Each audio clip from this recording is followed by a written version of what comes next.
Hello प्यारे बच्चों। मेरा नाम है राहुल और आज हम अपने भाई रीनेट की जो प्लेलिस्ट है उसमें करेंगे मॉर्फोलॉजी ऑफ फ्लावरिंग प्लांट नाम का चैप्टर।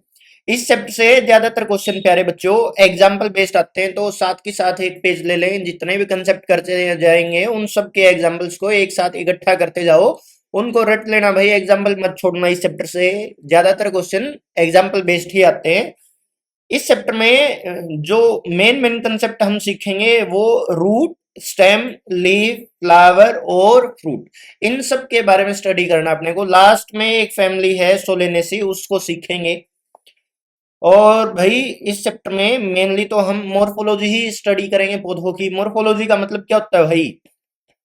External structure. कोई भी प्लांट बाहर से कैसा नजर आता है ना, बाहर से उसकी अपीयरेंस कैसी है, इस चीज को क्या बोलते हैं? मॉर्फोलॉजी। तो थोड़ा सा पढ़ लेते हैं भाई क्या गिवन है स्लाइड में। बोलते फ्लावरिंग प्लांट्स। फ्लावरिंग प्लांट्स दुनिया में सिर्फ कौन है? एंजियोस्पर्म्स। दुनिया में बच्चों 5 प्रकार के प्लांट है: एल्गी, ब्रायोफाइट, टेरिडोफाइट, जिम्नोस्पर्म और एंजियोस्पर्म। ये जो 5वें नंबर के हैं एंजियोस्पर्म, सिर्फ और सिर्फ इन्हीं के ऊपर क्या आते हैं? फ्लावर्स आते हैं। तो जो फ्लावरिंग प्लांट है वो और कोई नहीं बल्कि एंजियोस्पर्म ही है। ये ज्यादातर मल्टी सेल्यूलर है और इनमें सेल डिवीजन होकर इनमें ग्रोथ वगैरह होती है भाई। और ये क्या क्या दिखाते हैं अपनी बॉडी के ऊपर? External structure of flowering plant is characterised by the presence of root, stem, leaf, flower and fruit. बोले एंजियोस्पर्म्स के ऊपर तो ये सारी चीजें मिलती हैं। और जो मॉर्फोलॉजी है वो डील करती है with the study of form and feature of different plant organ. बोले पौधे के अलग अलग प्रकार के ऑर्गन्स की स्टडी करेंगे, उनके फीचर्स को स्टडी करेंगे, है ना। इसी को क्या बोलते हैं? मॉर्फोलॉजी बोलते हैं। मॉर्फोलॉजी प्ले की role in classification of angiosperm. अब एंजियोस्पर्म्स को अलग अलग ग्रुप में डिवाइड करना, क्लास है, फैमिली है, ऑर्डर है, इन सब में इनको डिवाइड करना है, तो उसके लिए इनकी मॉर्फोलॉजी बहुत ज्यादा मदद करती है भाई। We will learn how to describe flowering plant using examples from selected family. बोले कुछ फैमिलीज के बारे में सीखे हैं जिनमें आप सीख पाओगे कैसे किस प्लांट को डिवाइड कर रखे हैं। We will also learn how different parts of plants are modified to serve specific need, including defense from enemy। अब बोलते हैं पौधे के कई पार्ट ऐसे हैं जो अपने आप को मॉडिफाई कर लेते हैं और पौधे को प्रोटेक्ट करने में मदद करते हैं, या और भी बहुत सारे फंक्शन करते हैं, उनके बारे में सीखेंगे। तो भाई स्टार्ट करते हैं रूट के साथ। पौधे का जो सबसे मेन ऑर्गन है, मिट्टी के नीचे है, अंडरग्राउंड है, उसको क्या बोलते हैं? रूट। अब ये अंडरग्राउंड है तो इसके पास सनलाइट तो कभी आएगी नहीं। सनलाइट नहीं आएगी तो ये कैसा है? नॉन फोटोसिंथेटिक है। नॉन फोटोसिंथेटिक है। और ये किसकी तरफ ग्रो करता है? Towards the gravity. तो पॉजिटिवली जियोट्रोफिक है। सनलाइट से दूर ग्रो करता है तो नेगेटिवली फोटोट्रोफिक भी है भाई, है ना। रूट्स आर सिलेंड्रिकल, मिट्टी के नीचे अंडरग्राउंड है, नॉन ग्रीन पार्ट है, क्लोरोफिल नहीं मिलता इसके सेल्स में। Generally descending portion of the plant axis. बोले पौधे का वो हिस्सा जो नीचे की तरफ ग्रो करता है ये वो है।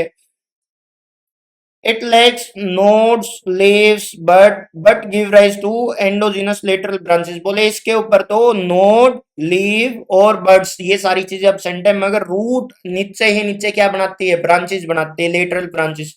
एक मेन ब्रांच, उससे साइड में दूसरी ब्रांच निकली, उससे तीसरी ब्रांच निकली, उससे फिर और ब्रांचेस निकलेंगी, इस प्रकार से। Roots move in the gravity, in the direction of gravity, तो इसीलिए इनको पॉजिटिवली जियोट्रोपिक रूट बोल दिया। And against the direction of light, इसलिए इनको नेगेटिवली फोटोट्रोपिक रूट बोल दिया भाई।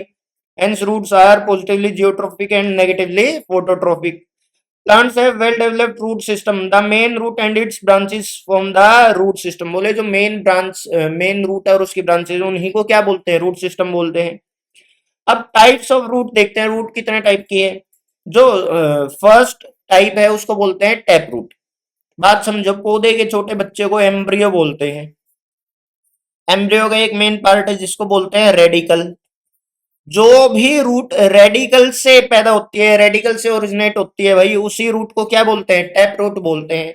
ये बहुत ज्यादा स्ट्रोंग मानी जाती है और बहुत ज्यादा लॉन्ग होगी भाई, मिट्टी में बहुत दूर तक फैल जाएगी। ऐसी रूट को क्या बोलते हैं? Tap root. Tap root is directly elongated from the radical. कहां से निकलेगी? रेडिकल से निकलेगी।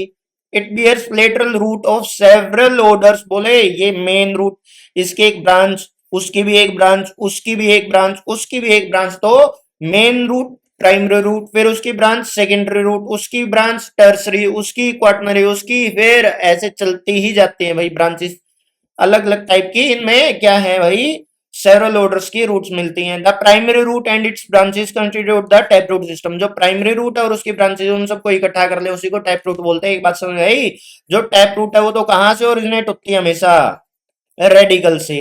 बहुत लंबी है, मजबूत है, और ये डाइकोट पौधों में मिलती है। किन में मिलती है, डाइकोट्स में। जो एंजियोस्पर्म दो प्रकार के हैं, तो डाइकोट है या मोनोकोट है, तो ये किस में नजर आएगी, डाइकोट्स में। इससे उल्टा, अब जो मोनोकोट्स में नजर आती है, कमजोर सी हैं, दागो जैसी हैं, है ना, बहुत छोटी हैं, बहुत लंबी नहीं है, ऐसी रूट्स को क्या बोलते हैं, फाइब्रस रूट बोलते हैं। और ये मोनोकोट पौधों में नजर आती है और स्टेम के बेस से ओरिजिनेट होंगी। इन मोनोकोट्स मोनोकोट्स में नजर आती हैं। और भाई क्या है कि the root originate from the base of stem. कहां से निकलेगी, बेस ऑफ स्टेम से निकलेगी। और ये फाइब्रस है नेचर में। एग्जाम्पल जैसे व्हीट प्लांट, राइस, इन सब में नजर आती है भाई। टैप रूट तो जो डायरेक्टली रेडिकल से निकलती है, फाइब्रस रूट कहां से निकलेगी, from the base of stem. जो तीसरे टाइप की रूट है बच्चों, उसको बोलते हैं एडवेंटिशियस रूट। ऐसी रूट जो कहीं से भी निकल जाती है सिवाय रेडिकल को छोड़ के। रेडिकल को छोड़ के बाकी कहीं से ओरिजिनेट हो जाए कोई रूट, उसको क्या बोलोगे, adventitious root. Root arise from any part of the plant other than the radical. Radical को छोड़ के कहीं से भी कोई रूट निकले उसको बोलते हैं एडवेंटिशियस रूट। फंक्शन क्या है रूट के भाई, रूट वाटर और मिनरल्स को एब्जॉर्ब करती है सोइल से। Anchorage to the plant parts, बोले प्लांट है ना मिट्टी को पकड़ के रखेगा, अपने आप को मजबूती प्रोवाइड करवाता है। स्टोरेज, बहुत सारा फूड अगर एक्स्ट्रा बन जाएगा उसको स्टोर कर लेंगे। Synthesis of plant growth regulator, plant के हार्मोन्स बनते हैं कहाँ पे, रूट के अंदर भाई। अब रीजन्स ऑफ रूट, रूट को चार मेन हिस्सों में बांट देते हैं। पहला सबसे आखिरी हिस्सा, सबसे लास्ट पार्ट रूट का, इसको रूट कैप बोलते हैं। ये प्लांट को प्रोटेक्ट करती है, प्लांट की रूट को बचाने का काम करती है भाई। The tip of the root covered by root cap which protect the tender apex as it push through the soil. जैसे जैसे रूट आगे की तरफ मूव करेगी ना, तो रूट के ऊपर सोइल का प्रेशर लगेगा तो रूट डैमेज हो सकती है। तो रूट को बचाने के लिए आगे की तरफ एक कैप लगाई जिसको क्या बोलते हैं, रूट कैप। रूट कैप के जस्ट पीछे यहाँ पे एक रीजन मिलता है, इसको बोलते हैं रीजन ऑफ मेरिस्टेमेटिक एक्टिविटी। यहाँ पे सेल्स लगातार बस डिवाइड करती है, अपने नंबर को इंक्रीज करती है, और यहाँ ऐसी सेल्स मिलती है जिनको मेरिस्टेमेटिक सेल्स बोलते हैं भाई। ये आपका second region. Cells are small, thin walled and actively dividing to produce new cells. इसके पीछे ये जो पार्ट रहेगा, इसमें सेल्स लंबी होंगी, नई सेल्स यहाँ बनती हैं। वो सेल्स थोड़ा पीछे आके क्या होंगे, अब साइज में लंबी होती चली जाएंगी, ग्रोथ करेंगे बस। Cells elongate rapidly responsible for increase in the length of the root।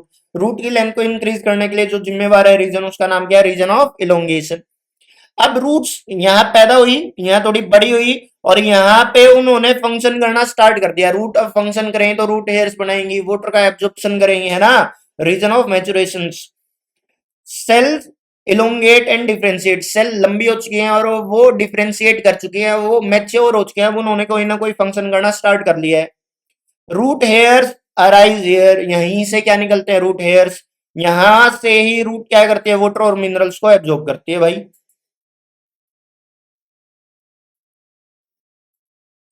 Modification of root, कई बार क्या है कि पौधे की रूट थोड़ी बदल जाती है, मॉडिफाई हो जाती है। अब मॉडिफाई होगी, क्या क्या काम करेगी, वैसे तो रूट के जो फंक्शन है वो बताए कि मिट्टी को पकड़ेगी, वाटर मिनरल्स को एब्जॉर्ब करेगी, है ना। पहला काम कर सकती है स्टोरेज रूट, मतलब कि फूड को स्टोर करना स्टार्ट कर देगी। स्वीट पोटैटो है भाई, कैरेट है, टर्निप है, रेडिश है, बीट है ना, और स्वीट पोटैटो, इन सब की रूट स्वेलअप कर जाती है, मोटी हो जाती है। क्यों, क्यों, इनमें बहुत सारा क्या स्टोर करवा लिया जाता है, फूड स्टोर करवा लिया जाता है। तो स्टोरेज रूट्स क्या काम करती है, फूड को स्टोर करती है, साइज में मोटी हो जाती है, बड़ी हो जाती है।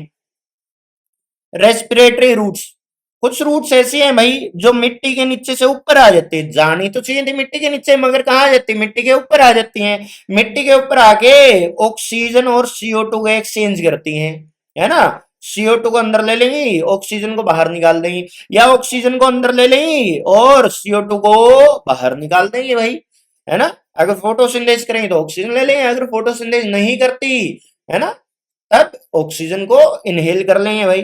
इन सम प्लांट्स जैसे राइजोफोरा, ऐसे पौधे वही जो कि समुद्री इलाकों में पाए जाते हैं, या ऐसे पौधे जहां पानी बहुत ज्यादा मात्रा में होता है, तो सोइल के नीचे बहुत सारा वाटर इकट्ठा हो चुका है, और जो रूट के अंदर सेल्स है उनको ऑक्सीजन की आवश्यकता है, तो उनको ऑक्सीजन नहीं मिल पाती। तो ऐसे पौधे जो स्वैम्पी एरियाज में ग्रो करते हैं, जैसे Rhizophora, many root come out of the ground vertically upward, और उनकी बहुत सारी रूट्स मिट्टी से बाहर की तरफ सीधा ऊपर निकल जाती हैं। To get oxygen for respiration, energy के प्रोडक्शन के लिए उनको ऑक्सीजन की आवश्यकता थी, तो वो मिट्टी से बाहर आ गई। ऐसे रूट्स को क्या बोलते हैं? निमेटोफोर्स। क्या बोल देंगे? निमेटोफोर्स। उसके बाद प्रोप रूट, बेनियन ट्री होता है ना भाई, जो उसकी स्टेम बहुत भारी है, उसकी ब्रांचेस बहुत ही ज्यादा वजनदार है, तो अपने ही वजन की वजह से ये ब्रांचेस क्या हो सकती थी? टूट सकती थी। तो इन्होंने क्या किया? स्टेम के ब्रांच के अंदर से रूट निकालनी शुरू करी, और वो रूट ऊपर से नीचे ग्राउंड की तरफ ग्रो करती है और ग्राउंड पे जाके अटक जाएगी। इससे क्या होगा? ये पिलर्स के जैसे काम करेंगे, हैवी ब्रांचेस को सपोर्ट प्रोवाइड करवाती हैं। ऐसी ही रूट्स को क्या बोलते हैं? प्रोप रूट्स बोलते हैं। अराइज फ्रॉम द ब्रांचेस, कहां से निकले? ब्रांचेस से। क्या प्रोवाइड करवाती है? मैकेनिकल सपोर्ट प्रोवाइड करवाती है। मैं थोड़ा हट जाता हूँ भाई, हाँ जी। मैकेनिकल सपोर्ट प्रोवाइड करवाते हैं पिलर्स के जैसे। किस में नजर आती है? बेनियन ट्री में नजर आती है भाई। उसके बाद है स्टिल्ट रूट, गन्ना है जो, या कोई भी ऐसा पौधा है जो लंबा तो बहुत ज्यादा है मगर स्टेम उसकी वीक है, तो उसकी स्टेम पे ऐसे नोड्स मिलते हैं। जैसे ये गन्ना है ना, गन्ने पे ऐसे लाइनें नजर आती हैं, इन लाइनों को नोड्स बोलते हैं। नीचे के नोड से डायरेक्ट रूट निकलती हैं और मिट्टी की तरफ चली जाती हैं, ऐसी रूट को स्टिल्ट रूट बोलते हैं।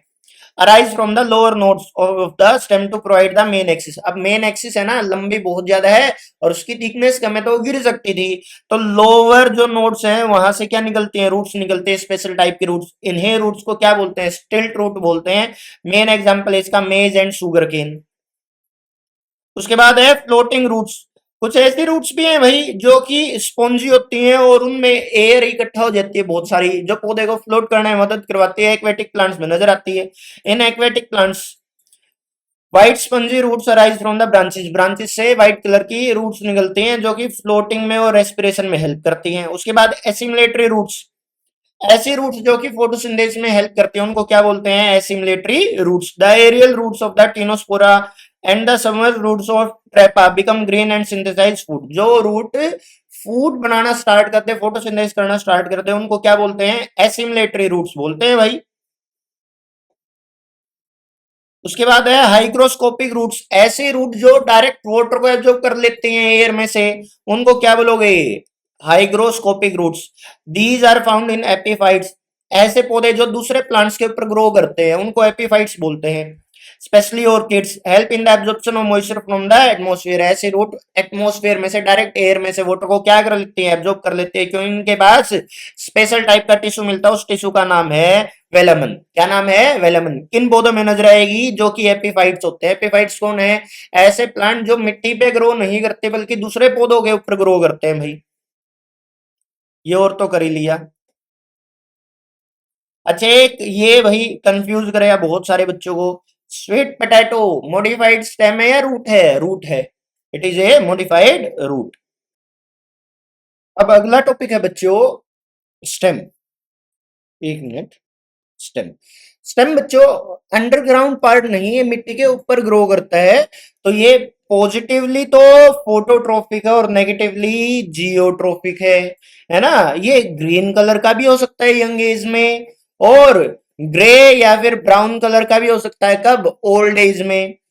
स्टार्टिंग में यंग स्टेम तो फोटोसिंथेसिस करती है, बाद में ये हो जाता है नॉन फोटोसिंथेटिक। इसके बारे में पढ़ लेते हैं भाई, है ना? The ascending part of the plant axis which bear branch, बोले पौधे का वो हिस्सा जो मिट्टी के ऊपर की तरफ ग्रो करता है, जिसके ऊपर ब्रांच है, लीफ है, फ्लावर है, फ्रूट है, उसी को क्या बोलते हैं? स्टेम। ये आम तौर पे मिट्टी के ऊपर ग्रो करता है, कई बार ऐसा देखने में मिलता है कि स्टेम मिट्टी के नीचे भी हो सकती है ना? और ये ओरिजिनेट कहां से करता है? जैसे रूट तो एम्ब्रियो रेडिकल से निकलती है, ऐसे स्टेम किससे निकलेगी? एम्ब्रियो के प्लीम्यूल नाम के पार्ट से। तो एम्ब्रियो का एक पार्ट तो था रेडिकल जिससे रूट बनती है, एक पार्ट है प्लीम्यूल जिससे क्या बनती है? स्टेम बनती है। Stem is generally green in colour at the initial age, शुरुआत में ये ग्रीन कलर के, उस टाइम पे फोटोसिंथेटिक होती है और नॉन वुडी है। बाद में it becomes woody and dark brown, बाद में ये डार्क ब्राउन और लकड़ी नुमा हो जाती है। इसके ऊपर नोड्स और इंटरनोड मिलते हैं। स्टेम से जहां से भी लीफ निकलेंगे उस एरिया को नोड बोलते हैं भाई। The region bearing leaf, present at regular interval on the stem and its branches are called node. जहां से भी ब्रांचेस निकलती है और लीफ वगैरह निकलती है उसको क्या बोलते हैं, नोड। और दो नोड्स के बीच की जो डिस्टेंस है उसको बोलते हैं इंटरनोड। जैसे अज्यूम करते हैं ये कोई गन्ने का पौधा है भाई, ये इसकी स्टेम है और स्टेम पे इस प्रकार की लाइनें हैं, यही वो लाइनें हैं जहां से क्या ओरिजिनेट हो सकती है, लीफ या कोई भी ब्रांच वगैरह ओरिजिनेट कर सकती है। तो इन दो पॉइंट के बीच की डिस्टेंस को तो इंटरनोड बोलते हैं, और ये जो पॉइंट हैं इनको क्या बोलते हैं भाई, नोड। तो नोड वो हिस्सा जहां से क्या निकलती है भाई आपकी लीफ वगैरह, और उनके बीच के डिस्टेंस को क्या बोल देंगे, internode.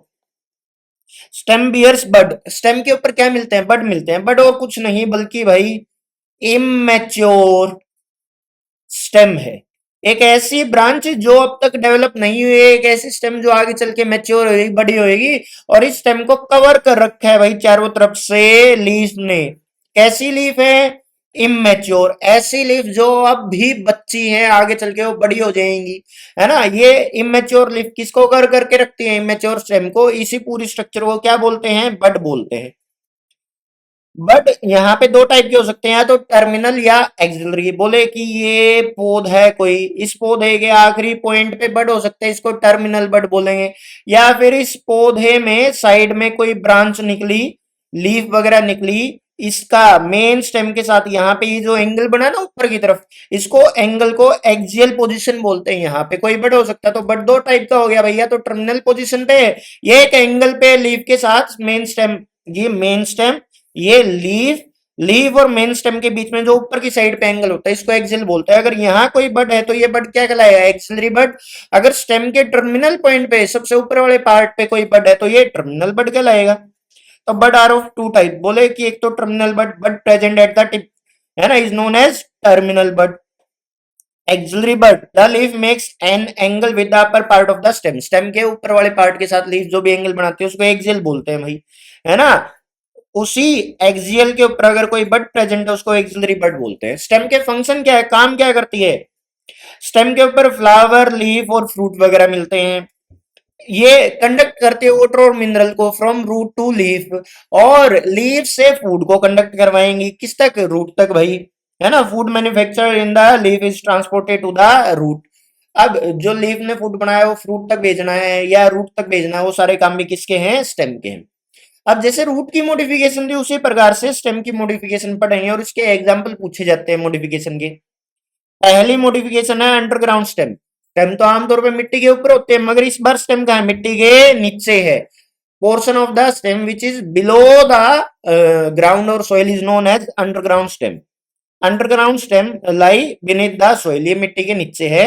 Modified to store food, और ये मॉडिफाई हो जाते हैं, बदल जाते हैं क्या, स्टोर करने के लिए, फूड, है ना। इसमें जो पहली टाइप डेवलप होती है वो है भाई राइजोम। अब बच्चों यहाँ पे फोकस करें छोटा सा, बोले कि अंडरग्राउंड स्टेम के क्या क्या टाइप हो सकते हैं, राइजोम, ट्यूबर, कोन, बल्ब। अब ये है कुछ नहीं, सारी की सारी क्या है, ये अंडरग्राउंड स्टेम ही है। कोई किसी शेप के, कोई किसी शेप के, इनकी स्ट्रक्चर के बेसिस पे इनके अलग अलग नाम है।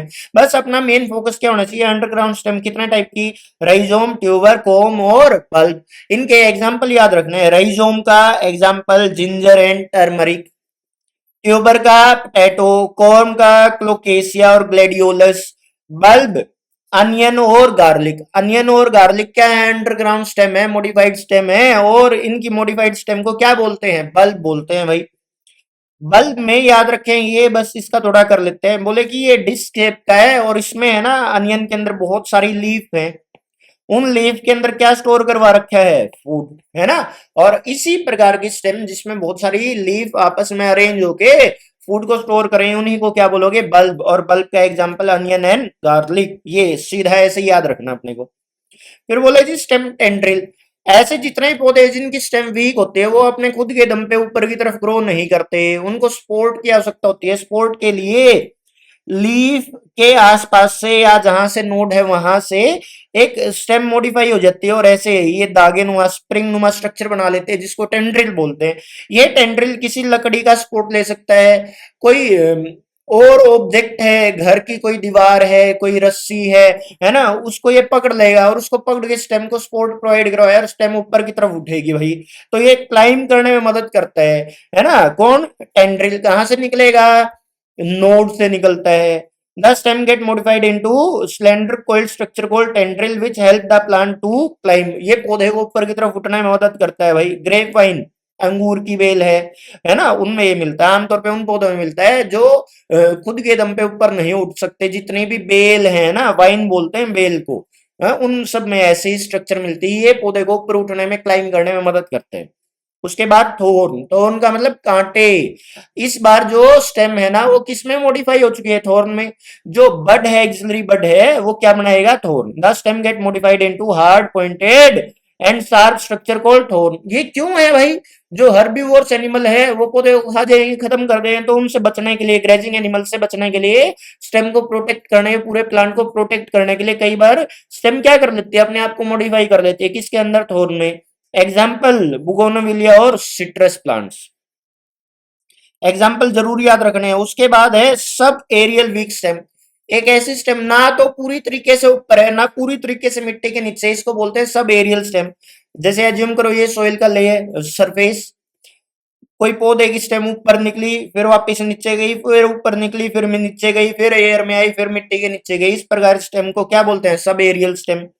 इसके भी टाइप याद रखने हैं। ऑफसेट, शक्कर, रनर, स्टोलन और इनके एग्जाम्पल। जैसे अंडरग्राउंड स्टेम के टाइप क्या है? Rhizome, tuber, corm, potato. ऐसे ही सब एरियल स्टेम जो थोड़ी बहुत मिट्टी के ऊपर है, उसके टाइप ऑफसेट, शक्कर, रनर और स्टोलन। इनके एग्जाम्पल। ऑफसेट एक्वेटिक प्लांट्स में मिलता है। आइकोर्निया, वाटर हाइसिंथ भी बोलते हैं, टेरर ऑफ बंगाल भी बोलते हैं इस पौधे को, या फिर पिस्टिया। शक्कर्स मिलते हैं मिंट और क्राइसेंथेमम नाम के पौधे में। रनर्स ग्रास आएगा इसका मेन एग्जांपल, या फिर oxalis. Stolon strawberry and jasmine. ये नाम याद रखने हैं, एग्जांपल रटने हैं भाई, इनसे क्वेश्चन आते हैं डायरेक्ट। फिर है एरियल स्टेम, ऐसी स्टेम जो हवा में है सारी की सारी। उसमें क्या क्या मॉडिफिकेशन है? एक तो हम करके हैं स्टेम टेंड्रिल, है ना, मिट्टी के ऊपर है सारी की सारी, और स्टेम बदल चुकी है सपोर्ट प्रोवाइड करवाने के लिए। एग्जांपल ग्रेपाइन आ गया भाई। थोर्न, बुगोनोविलिया और सिट्रस प्लांट आ गए, कांटों में बदल जाते हैं। उसके बाद क्लेडोड और फाइकोक्लेड। अब ये पौधे क्या करते हैं? लीफ को गिरा देते हैं और अपने आप को बदल लेते हैं लीफ लाइक स्ट्रक्चर में, और फोटोसिंथेसिस में मदद करेगी। स्टेम लीफ लाइक स्ट्रक्चर में बदल जाती है और क्या करती है? स्टेम इस बार फोटोसिंथेसिस करती है। The green stem is flat, flashy and perform the function of leaf. दोनों बिल्कुल सेम है। फाइकोक्लेड में बहुत सारे नोड मिलेंगे, क्लेडोड में सिर्फ एक नोड मिलता है। डिफरेंस आपसे नहीं पूछे जाते, एग्जाम्पल आपसे जरूर पूछे जाएंगे। और पिंटिया, फाइकोक्लेड, कैक्टस, क्लेडोड। बस ये एग्जाम्पल याद रखना। क्लेडोड का एग्जाम्पल क्या है? कैक्टस। दोनों की दोनों क्या है? स्टेम मॉडिफाई हो चुके हैं इस बार, किसमें? फोटोसिंथेसिस करने के लिए। फ्लैशी हो चुके हैं, फ्लैट हो चुके हैं और ग्रीन कलर की हैं। अगली स्लाइड है बच्चों लीफ के बारे में। लीफ कैसा पार्ट है? अंडरग्राउंड है या एरियल? एरियल पार्ट है, फ्लैट है, ग्रीन कलर का है, फोटोसिंथेसिस करता है। ये इसके मेन फंक्शन है भाई। लीफ के बारे में पढ़ लेते हैं थोड़ा सा। A leaf is lateral, generally flat, flat है, साइडों में होता है भाई, है ना। किसके ऊपर ग्रो करता है? स्टेम के ऊपर। कहां से निकलता है? जहां भी नोड्स हैं। और इसके बेस में क्या मिलेगा? एक बड मिलता है, axial bud. It originate from the shoot apical meristem. Shoot का जो ऊपर वाला हिस्सा था ना, जिसको एपिकल टिश्यू बोलते हैं, उसी से ओरिजिनेट होता है। Arrange in an acropetal order. Acropetal इस प्रकार का ऑर्डर, मतलब पुरानी लीफ तो कहां मिलेगी? नीचे। नई लीफ कहां मिलेगी? ऊपर की तरफ मिलेगी। इसको एक्रोपेटल सक्सेशन बोलते हैं भाई। Leaf are the most important vegetative organ for the photosynthesis. Photosynthesis करवानी तो उसके लिए सबसे ज्यादा जरूरी क्या ऑर्गन है? लीफ है। लीफ के पार्ट पढ़ लेते हैं। देखो ये लीफ दिखाई है भाई। लीफ का वो पार्ट जो बिल्कुल स्टेम के साथ जुड़ा हुआ और साइज में थोड़ा मोटा हो चुका है, उसको लीफ बेस बोलते हैं। उसको क्या बोलेंगे? Leaf base. लीफ बेस क्या है? वो पार्ट जो डायरेक्टली स्टेम के साथ जुड़ता है। लोअर मोस्ट या फिर basal part of the leaf by which the leaf is attached to the node of the stem is known as leaf base. जो कि नोड के साथ या स्टेम के साथ जुड़ता है, उसको लीफ बेस बोलते हैं। लीफ बेस के आसपास दो लेटरल साइडों में निकले हुए छोटे छोटे लीफ लाइक स्ट्रक्चर्स हो सकते हैं, जिनको स्टाइप्यूल्स बोलते हैं। क्या बोलते हैं? स्टाइप्यूल्स। वहीं मोनोकोट में लीफ बेस है ना, एक्सपेंड कर जाते हैं और सीट लाइक हो जाते हैं और पूरी स्टेम को कवर कर लेते हैं उस पॉइंट से, है ना। एक्सपेंड टू फॉर्म है सीट कवरिंग द स्टेम। या तो पूरी तरीके से कवर कर ले, या दे हिस्से को कवर कर लेता है भाई। लेग्यूमिनस प्लांट, ऐसे पौधे जो नाइट्रोजन फिक्सेशन करवाते हैं, जिनके पास नोड्यूल्स होते हैं, उनमें क्या होता है, लीफ बेस स्वेलअप कर जाता है, मोटा हो जाता है, और उसी को पल्वीनस बोलते हैं। क्या बोलते हैं? पल्वीनस। छुई मुई का पौधा है ना, टच मी नॉट प्लांट, उसमें नजर आता है पल्वीनस, वाटर को स्टोर करता है, बहुत सारे वाटर को। उसके बाद पेटियोल। अच्छा, थोड़ा सा गलत बताया भाई, ये मेन स्टेम दिखा रखी है, ये जो बेस है इसी को बोलते हैं लीफ बेस। फिर ये डंडा है, इसको पेटियोल बोलते हैं। ये डंडा वो है जो कि लीफ को और लीफ बेस को आपस में जोड़ता है। अब इनके नाम और समझो। सबसे नीचे वाला लीफ बेस, बीच का डंडा पेटियोल, बाद में क्या बच गई? लीफ। लीफ को मेन तो लेमिना बोलते हैं, ये इसका दूसरा नाम है एपिपोडियम। बीच का हिस्सा है मीजोपोडियम। आखिरी हिस्सा था हाइपोपोडियम। लीफ के तीन मेन पार्ट हैं। पहला हाइपोपोडियम जो स्टेम के साथ जुड़ा हुआ है। खुद लीफ को क्या बोलते हैं? एपी आएगा भाई, एपीपोडियम। और एपीपोडियम और हाइपोपोडियम को जो आपस में कनेक्ट करवाएगा उसको क्या बोलोगे? मीजोपोडियम। मीजोपोडियम का दूसरा नाम क्या है? पेटियोल। पेटियोल बस एक डंडा है जो कि किसको आपस में कनेक्ट करता है? लीफ ब्लेड को और लीफ बेस को जो आपस में जोड़ देगा, उसी को क्या बोलोगे? पेटियोल बोलेंगे भाई। लेमिना और लीफ ब्लेड, जो ये पत्ता बच गया ना, अब इसी को बोलते हैं लेमिना या लीफ ब्लेड। इसमें तो दो तीन चीजें मेन है भाई। एक तो ये बीच में ये लाइन है, इसको मिड रिब बोलते हैं। क्या बोलते हैं इसको? Mid rib. कहाँ दिखाया? नहीं दिखाया। ये मिड रिब और कुछ नहीं है, इसमें बहुत सारी वेन्स आती है। वेन्स क्या है भाई? वेन्स जैसे इंसानों में खून की पाइपें, इसी प्रकार से यहाँ पे अलग से टिश्यू मिलते हैं। इसके अंदर इस वेन में, इस मिड रिब में, प्रोमिनेंट वेन में जाइलम और फ्लोएम नजर आएगा, जो कि यहाँ से फूड को लेके चला जाएगा, या फिर जो जाइलम है वो क्या लेके आया रूट से यहाँ तक? वाटर और मिनरल्स को लेके आएगा भाई। तो एक तो सेंटर से लाइन गुजरते हुए नजर आएगी मजबूत सी, जिसको क्या बोलोगे? मिड रिब बोलेंगे या वेन बोलेंगे। फिर साइडों में कुछ ना कुछ वेन्स हैं, इनको लेटरल वेन्स बोलते हैं। ये साइडों वाली वेन्स भी बहुत बार डिवाइड हो जाती हैं भाई, इनको वेनलेट्स बोलते हैं। ये पूरा पूरा नेटवर्क है किसका? जाइलम और फ्लोएम का। किसके अंदर मिलेगा? लीफ ब्लेड में मिलेगा। इसमें क्या मिलती है? सेंटर में मेन वेन मिलती है, सबसे बड़ी वेन मिलती है, जिसको मिड-रिब बोलते हैं भाई। अब ये वेन्स काम क्या करती है? वाटर, मिनरल्स और फूड का ट्रांसपोर्ट करवाती है। दूसरा, लीफ ब्लेड को फिक्स शेप, मजबूती प्रोवाइड करवाती हैं, स्ट्रक्चर प्रोवाइड करवाती हैं, और भाई इसको पकड़ के रखती हैं, शेप मेंटेन करवाती हैं। वेन्स अभी बताया क्या है भाई? लीफ के अंदर जो ये लाइनें हैं, इन्हीं को वेन्स बोलते हैं। इन्हीं के अरेंजमेंट को, इन्हीं के पैटर्न को क्या बोलेंगे? Venation. Arrangement of veins in the leaf is known as venation. ये दो प्रकार की हो सकती है। या तो वेन्स एक दूसरे को ऐसे इंटरसेक्ट करते मिलेंगे, आपस में कहीं ना कहीं टच करते मिलेंगे, काटते हुए मिलेंगे, इसको बोलते हैं भाई क्या? Reticulate venation. या फिर जितने भी वेन्स है वो एक दूसरे के ऐसे पैरेलल हो सकती हैं, तो इस डायरेक्शन में पैरेलल हो सकती हैं, ये इस डायरेक्शन में एक दूसरे पैरेलल हो सकते हैं। तो दो प्रकार की वेनेशन है, या तो है नेटवर्क लाइक आपस में इंटरसेक्ट करते होंगे, या एक दूसरे की कैसे मिलेंगे? ऐसे पैरेलल मिलेंगे, उसको बोलते हैं पैरेलल वेनेशन। पैरेलल वेनेशन मिलती है बच्चों मोनोकोट नाम के पौधों में, और रेटिकुलेट वेनेशन मिलेगी डाइकोट नाम के पौधों में। दोनों अपनी अपनी जगह बेस्ट है, मगर जो रेटिकुलेट है वो नेटवर्क लाइक है। पैरेलल वेनेशन में जितनी भी वेन्स है वो सारी की सारी एक दूसरे से पैरेलल है।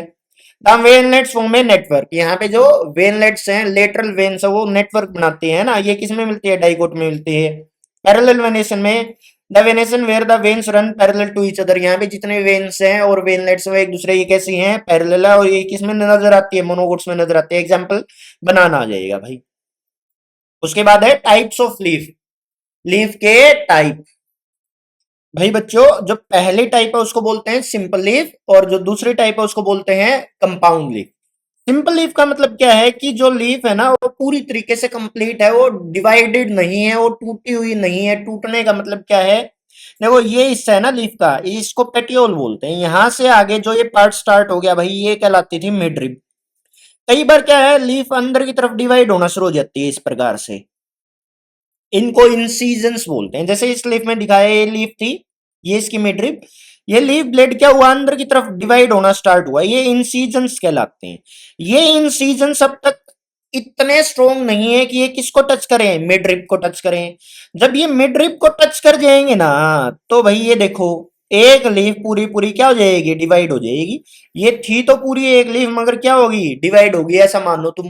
तो क्या हुआ कि लीफ क्या होगी, एक लीफ मल्टीपल पार्ट्स में अगर डिवाइड हो जाए वो कंपाउंड लीफ, अगर लीफ पूरी पूरी है वो डिवाइड नहीं हुई है, उसमें बेसिक इंसीजन है, मगर इंसीजन, इंसीजन का मतलब कट, अब तक कहां नहीं पहुंचे, मिड रिप तक नहीं गए हैं, सेंट्रल वेन तक नहीं गए हैं, तो उसको सिंपल लीफ बोलते हैं, उसको क्या बोलेंगे, सिंपल लीफ। सिंपल लीफ की खासियत क्या है, इसके पेटियोल के यहाँ बेस है ना, जहां ये स्टेम के साथ जुड़ेगी, यहाँ पे एक्सिलरी बड मिलते हैं, पेटियोल के बेस में या लीफ बेस पे क्या मिलेगा, एक बड मिलता है। तो पहली type, the leaf in which the leaf blade is not divided और when incised the incision do not touch the mid rib, बोले कि लीफ अब तक टच, सॉरी डिवाइड नहीं हुई है, अगर डिवीजन है भी, इंसिजन है भी, तो वो मिड रिब तक नहीं गया है, और यहाँ पे पक्का एक बड मिलता है, कहाँ पे, एक्सियल पे। ये स्टेम यहां से लीफ का ओरिजिन हुआ, तो यहाँ पे क्या मिलेगा, एक एक्सिलरी बड मिलेगा, इसको बोलते हैं सिंपल लीफ। कंपाउंड लीफ की स्टोरी थोड़ी सी अलग है, बोले इसमें क्या है कि जो लीफ थी, ये इसका पेटियोल था, ये कोई ब्रांच थी भाई, है ना, यहाँ पे एक तो मिलता है बट, उसके बाद पेटियोल के बाद से ये स्टार्ट हो जाती है इनकी मिड रिब। मिड रिब में क्या हुआ, इस बार ये थी तो एक कंप्लीट लीफ, मगर इसमें इतने सारे इंसिजन लगे, ये डिवाइड होगी छोटी छोटी लीफलेट्स में, किस में डिवाइड होगी, छोटी छोटी लीफलेट्स में भाई। तो ऐसी लीफ जो कि डिवाइडेड है बहुत सारी लीफलेट्स में, उस लीफ को क्या बोलोगे, कंपाउंड लीफ, उसको क्या बोलते हैं, कंपाउंड लीफ। तो कंपाउंड लीफ में जो आपकी मिड रिप थे उसको इस बार रैकिस बोलते हैं, क्या बोलते हैं, रैकिस। एक तो बदलाव आ गए, ये दूसरा जो लीफलेट है ना, छोटी छोटी लीफलेट्स हैं, उनके बेस में बड नहीं मिलता भाई, उनके बेस में क्या नहीं मिलेगा, bud. The leaf in which lamina और leaf blade is completely broken into distinct leaflet, बोले जो लेमिना लीफ ब्लेड है वो डिवाइड हो चुका बहुत सारे लीफलेट्स में, ऐसी लीफ को क्या बोलते हैं, कंपाउंड लीफ बोले। The compound leaf has incision, बोले कंपाउंड लीफ में क्या बहुत सारे इंसिजन है, और वो कहां तक पहुंचेंगे, मिड रिप तक पहुंचेंगे भाई। और मिड रिप में, sorry, the compound leaf contain a bud at the axial of the petiole, compound leaf का जो मेन लीफ ब्लेड है उसके पेटियोल के बेस में तो क्या मिल जाएगा आपको, बड मिल जाएगा, but it is absent at the axil of leaflets, मगर जो लीफलेट है छोटी छोटी पत्तियां जो नहीं बनी है उनके बेस में क्या नहीं मिलता आपको, बड नहीं मिलता। अब ये दो टाइप की है, तो पिन्नेटली कंपाउंड है या है फिर पाल्मेटली कंपाउंड, पाम जो आपकी हथेली होती है उस शेप की, तो उसको पाल्मेटली कंपाउंड बोलते हैं। इसका मतलब क्या है, जैसे मेरी 5 उंगलियां हैं, 1 2 3 4 5, ये पांचों एक ही पॉइंट से निकली हैं, तो बहुत सारी लीफ हैं, लीफलेट्स हैं, अगर वो एक कॉमन पॉइंट से निकलती है उसको बोलते हैं पाल्मेटली कंपाउंड लीफ। अगर वो अलग अलग पॉइंट से निकलती हैं, जैसे कुछ यहाँ से, फिर यहाँ से, फिर यहाँ से, फिर यहाँ से, तो इसको क्या बोलोगे, pinnately compound leaf. Pinnately compound leaf में ये जो कॉमन एक्सिस है ना, जिसको हम मेन मिड रिब बोलते थे, इसका नाम इस बार क्या है, रेकिस, इसको क्या बोल देंगे, rachis. Pinnately compound leaf the mid rib forms a common axis called rachis, जो मिड रिब है उसको इस बार क्या बोलते हैं, रेकिस बोलते हैं। यहाँ पे बहुत सारी क्या मिले, लीफलेट्स मिलेंगे अलग अलग पॉइंट पे, एग्जांपल क्या जाए, इसका नेम आ जाएगा। अब इसकी टाइप है भाई, देखो मान लेते हैं ये लीफ थी मेन, सिंपल लीफ थी, इसका क्या हुआ, डिवीजन हुआ, और इसमें बहुत सारी क्या बन गई, लीफलेट्स बन गई। तो जो मेन लीफ थी ना वो एक बार डिवाइड हुई है, सिर्फ एक बार, तो उसको क्या बोल देंगे, यूनिपिन्नेट लीफ, क्या बोल दिया, यूनिपिन्नेट लीफ। ये मेन लीफ थी एक, और ये बस एक बार ही डिवाइड हुई है, तो साइड में ब्रांचेस आ गई। अब बोले जो साइड की लीफलेट थी अगर वो भी डिवाइड हो जाए, वो भी क्या हो जाए, डिवाइड, तो उसको क्या बोलोगे, बाईपिन्नेट लीफ। सेकेंडरी लीफलेट्स बन चुकी हैं, है ना, वो डिवाइड होगी, लीफलेट भी आगे क्या होगी, डिवाइड। ट्राइपिन्नेट क्या होगा, मेन लीफ, इस पे ब्रांचेस आई, है ना, लीफलेट बनी, ये डिवाइड हो जाए तो सेकेंडरी लीफ, ये भी अगर डिवाइड हो जाए तो अब क्या है, ट्राइपिन्नेट। अगर वो भी और ज्यादा डिवाइड हो जाए तो डी कंपाउंड, उसको क्या बोल देंगे फिर, डी कंपाउंड। देखो ये यूनिपिन्नेट दिखाई है, ये दोबारा यहाँ पे एक लीफलेट बननी चाहिए थी मगर ये भी डिवाइड कर गई, ये क्या है, बाइपिन्नेट। अब ये जो ब्रांच थी ना, देखो ये पूरी एक ब्रांच होनी चाहिए थी, ये डिवाइड करेगी बहुत बार, है ना, तो इसको क्या बोल दिया, ट्राइपिन्नेट। अब पता ही नहीं डिवीजन कितनी बार है, उसको क्या बोल दिया, डी कंपाउंड, उसको क्या बोल दिया, डी कंपाउंड। तो पिन्नेटली कंपाउंड लीफ चार टाइप की है, यूनिपिन्नेट, बाइपिन्नेट, ट्राइपिन्नेट और D compound. Ultimately compound leaf ये दूसरी टाइप है कंपाउंड लीफ की, बोले जितने भी लीफलेट हैं वो सारी एक कॉमन पॉइंट से अगर ओरिजिनेट करें उसको बोले पल्मेटली कंपाउंड लीफ। अब ये कितने टाइप की है वो समझो, अगर एक पॉइंट से, कॉमन पॉइंट से एक ही लीफ निकलती है उसको बोलते हैं यूनिफोलिएट। अगर एक साथ दो लीफ निकलती हैं, दो लीफलेट निकलती हैं, वो बाइफोलिएट। अगर एक साथ तीन निकलेंगी ट्राइफोलिएट। अगर एक साथ चार निकलेंगी क्वाड्रिफोलिएट। और एक साथ बहुत सारी निकलेंगी उसको बोलते हैं मल्टीफोलिएट भाई। ये था पूरा पूरा टाइप्स ऑफ लीफ। अब है फाइलोटेक्सी। फाइलोटेक्सी का मतलब अरेंजमेंट ऑफ लीफ। लीफ किस प्रकार से अरेंज करी है उसको बोलते हैं फाइलोटेक्सी। पहली हो सकती है अल्टरनेट, बोले हर एक नोड पे सिर्फ एक ही लीफ निकलेगी, और अगर एक लीफ राइट साइड में निकली है तो अगली लीफ अगले नोड पे लेफ्ट साइड पे हुई, फिर अगली राइट साइड पे हुई, फिर लेफ्ट साइड पे, फिर राइट साइड पे। इसको बोलते हैं अल्टरनेट फाइलोटेक्सी। दूसरी हो सकती है अपोजिट फाइलोटेक्सी, बोले हर एक नोड से दो लीफ निकले और दोनों एक दूसरे की अपोजिट डायरेक्शन में निकले गई। दो निकलेंगी लीफ और दोनों एक दूसरे की अपोजिट डायरेक्शन में, उसको क्या बोलते हैं? Opposite phyllotaxy. इसमें एग्जांपल याद रखने हैं भाई, बहुत जरूरी है बच्चों। फिर है वर्ल्ड फाइलोटेक्सी। वर्ल्ड का मतलब क्या है भाई? बोले एक ही पॉइंट से मल्टीपल लीफ निकलेंगी और एक पूरा सर्कुलर अरेंजमेंट बना लेंगे, उसको क्या बोलेंगे? World phyllotaxy. जैसे कि नेरम और एल्स्टोनिया, एग्जाम्पल जरूर याद रखो भाई। उसके बाद है मॉडिफिकेशन ऑफ लीफ। लीफ के कुछ बदलाव, लीफ में बदलाव करते हैं, मॉडिफिकेशन करवा दिए भाई। लीफ बदल के इस बार टेंड्रिल में चेंज हो जाते हैं। टेंड्रिल्स क्या है बच्चों? जो सपोर्ट प्रोवाइड करवाते हैं, पौधे को ऊपर उठने में मदद करते हैं, तो इनको बोलते हैं लीफ टेंड्रिल्स। टेंड्रिल्स दो प्रकार के आ चुके हैं, एक स्टेम टेंड्रिल था, ये क्या है? Leaf tendril. ये किस में मिलेगा? पी में और स्वीट पी में। काम क्या करता है? ये पौधे को क्लाइम करने में मदद करता है भाई। दूसरे हो सकते हैं लीफ स्पाइन्स। स्टेम के ऊपर थॉर्न थे, स्टेम की मॉडिफिकेशन हुई तो थॉर्न बोलते थे। अब अगर लीफ में मॉडिफिकेशन हुई है तो उनको लीफ स्पाइन बोलते हैं। वो वहां पे हर्बीवोर्स ग्रेजिंग एनिमल्स से प्रोटेक्शन के लिए थे। यहाँ क्या है कि बोले कि जो लीफ है ना, ये वाटर लॉस करेगी। क्या करेगी? वाटर लॉस करेगी। क्यों ना हम लीफ को ही खत्म कर दे ताकि वाटर लॉस से बच सके। तो लीफ को गायब कर दिया जाता है, लीफ को मॉडिफाई कर देते हैं किसमें? स्टेम में। किस चीज से बचने के लिए? वाटर लॉस से बचने के लिए भाई, है ना। लीफ को बदल देते हैं और उनको शार्प और पॉइंटेड बना देते हैं ताकि वाटर लॉस से बचा जा सके और हर्बीवोर्स एनिमल से भी बचा जा सके। एग्जांपल आ जाए कैक्टस। उसके बाद है स्टोरेज लीफ। ऐसी लीफ जो फूड को स्टोर करती हैं। किस किस में था? अनियन में और गार्लिक में लीफ क्या करती है? फूड को स्टोर करती हैं। उसके बाद है फाइलोड्स। उसके बाद है फाइलोड्स, ये इंपॉर्टेंट है। बोले लीफ तो शॉर्ट लिव्ड है, जल्दी ही खत्म हो जाएगी, मगर लीफ का जो बेस है ना, बेस लीफ का नीचे का एरिया, जिसको पेटियोल बोलते हैं। क्या बोलते हैं? पेटियोल। वो इस बार मॉडिफाई हो जाता है और फोटोसिंथेसिस करना स्टार्ट कर देगा। In certain plant such as Australian acacia leave are small and short lived. बोले लीव बहुत छोटी है और शॉर्ट लिव्ड है। इनमें क्या है? जो पेटियोल है ना, वो मॉडिफाई हो जाता है, फ्लैट हो जाता है, ग्रीन कलर का हो जाता है और फोटोसिंथेसिस करना स्टार्ट कर देगा। ऐसे पेटियोल को क्या बोलते हैं? फाइलोड बोलते हैं। और फाइलोड किसका एग्जाम्पल है? अकेसिया। अकेसिया को हिंदी में किक्कर बोलते हैं भाई, बबूल बोलते हैं। उसके बाद है बच्चों लीफ ऑफ इंसेक्टिवोरस प्लांट। एक पिचर प्लांट है। पिचर प्लांट क्या करता है? अपनी लीफ को है ना इस प्रकार का डिजाइन दे लेता है और इसके ऊपर है ना एक लिड होती है भाई, जैसे अपना डस्टबिन होता है ना, खुल जाता है, बंद हो जाता है पैर लगाते ही, इस प्रकार का है। यहाँ कोई इंसेक्ट आके बैठेगा ना, तो ये ऊपर का लिड एकदम से बंद हो जाएगा, क्लोज हो जाएगा और ये रास्ता बंद हो जाएगा, इंसेक्ट अंदर फंस जाएगा। अब ये लीफ डाइजेस्टिव एंजाइम्स रिलीज करेगी और इंसेक्ट की बॉडी को डिग्रेड करके इंसेक्ट की बॉडी में जितना भी नाइट्रोजन था ना, उसको एब्जॉर्ब कर लेगी। तो ऐसे प्लांट्स को बोल सकते हैं इंसेक्टिवोरस प्लांट, है ना। और इनमें पिक्चर मिलता है अगर, तो इसको बोलते हैं पिक्चर प्लांट। ये पूरी लीफ को इस बार क्या बोलते हैं? पिक्चर बोलते हैं। ये इंसेक्ट को क्या करते हैं? ट्रैप करते हैं, बाद में इंसेक्ट की बॉडी को डाइजेस्ट कर लेते हैं। और एग्जांपल क्या है? एक तो पिक्चर प्लांट है, एक वीनस फ्लाई ट्रैप है भाई। ये एग्जांपल दो चार याद रखना इसके। अगला टॉपिक है इनफ्लोरोसेंस। इनफ्लोरोसेंस का मतलब है arrangement of flowers. Arrangement of flower. Venation the arrangement of veins. Phyllotaxy थी अरेंजमेंट ऑफ लीफ। और इनफ्लोरोसेंस क्या है? Arrangement of flower.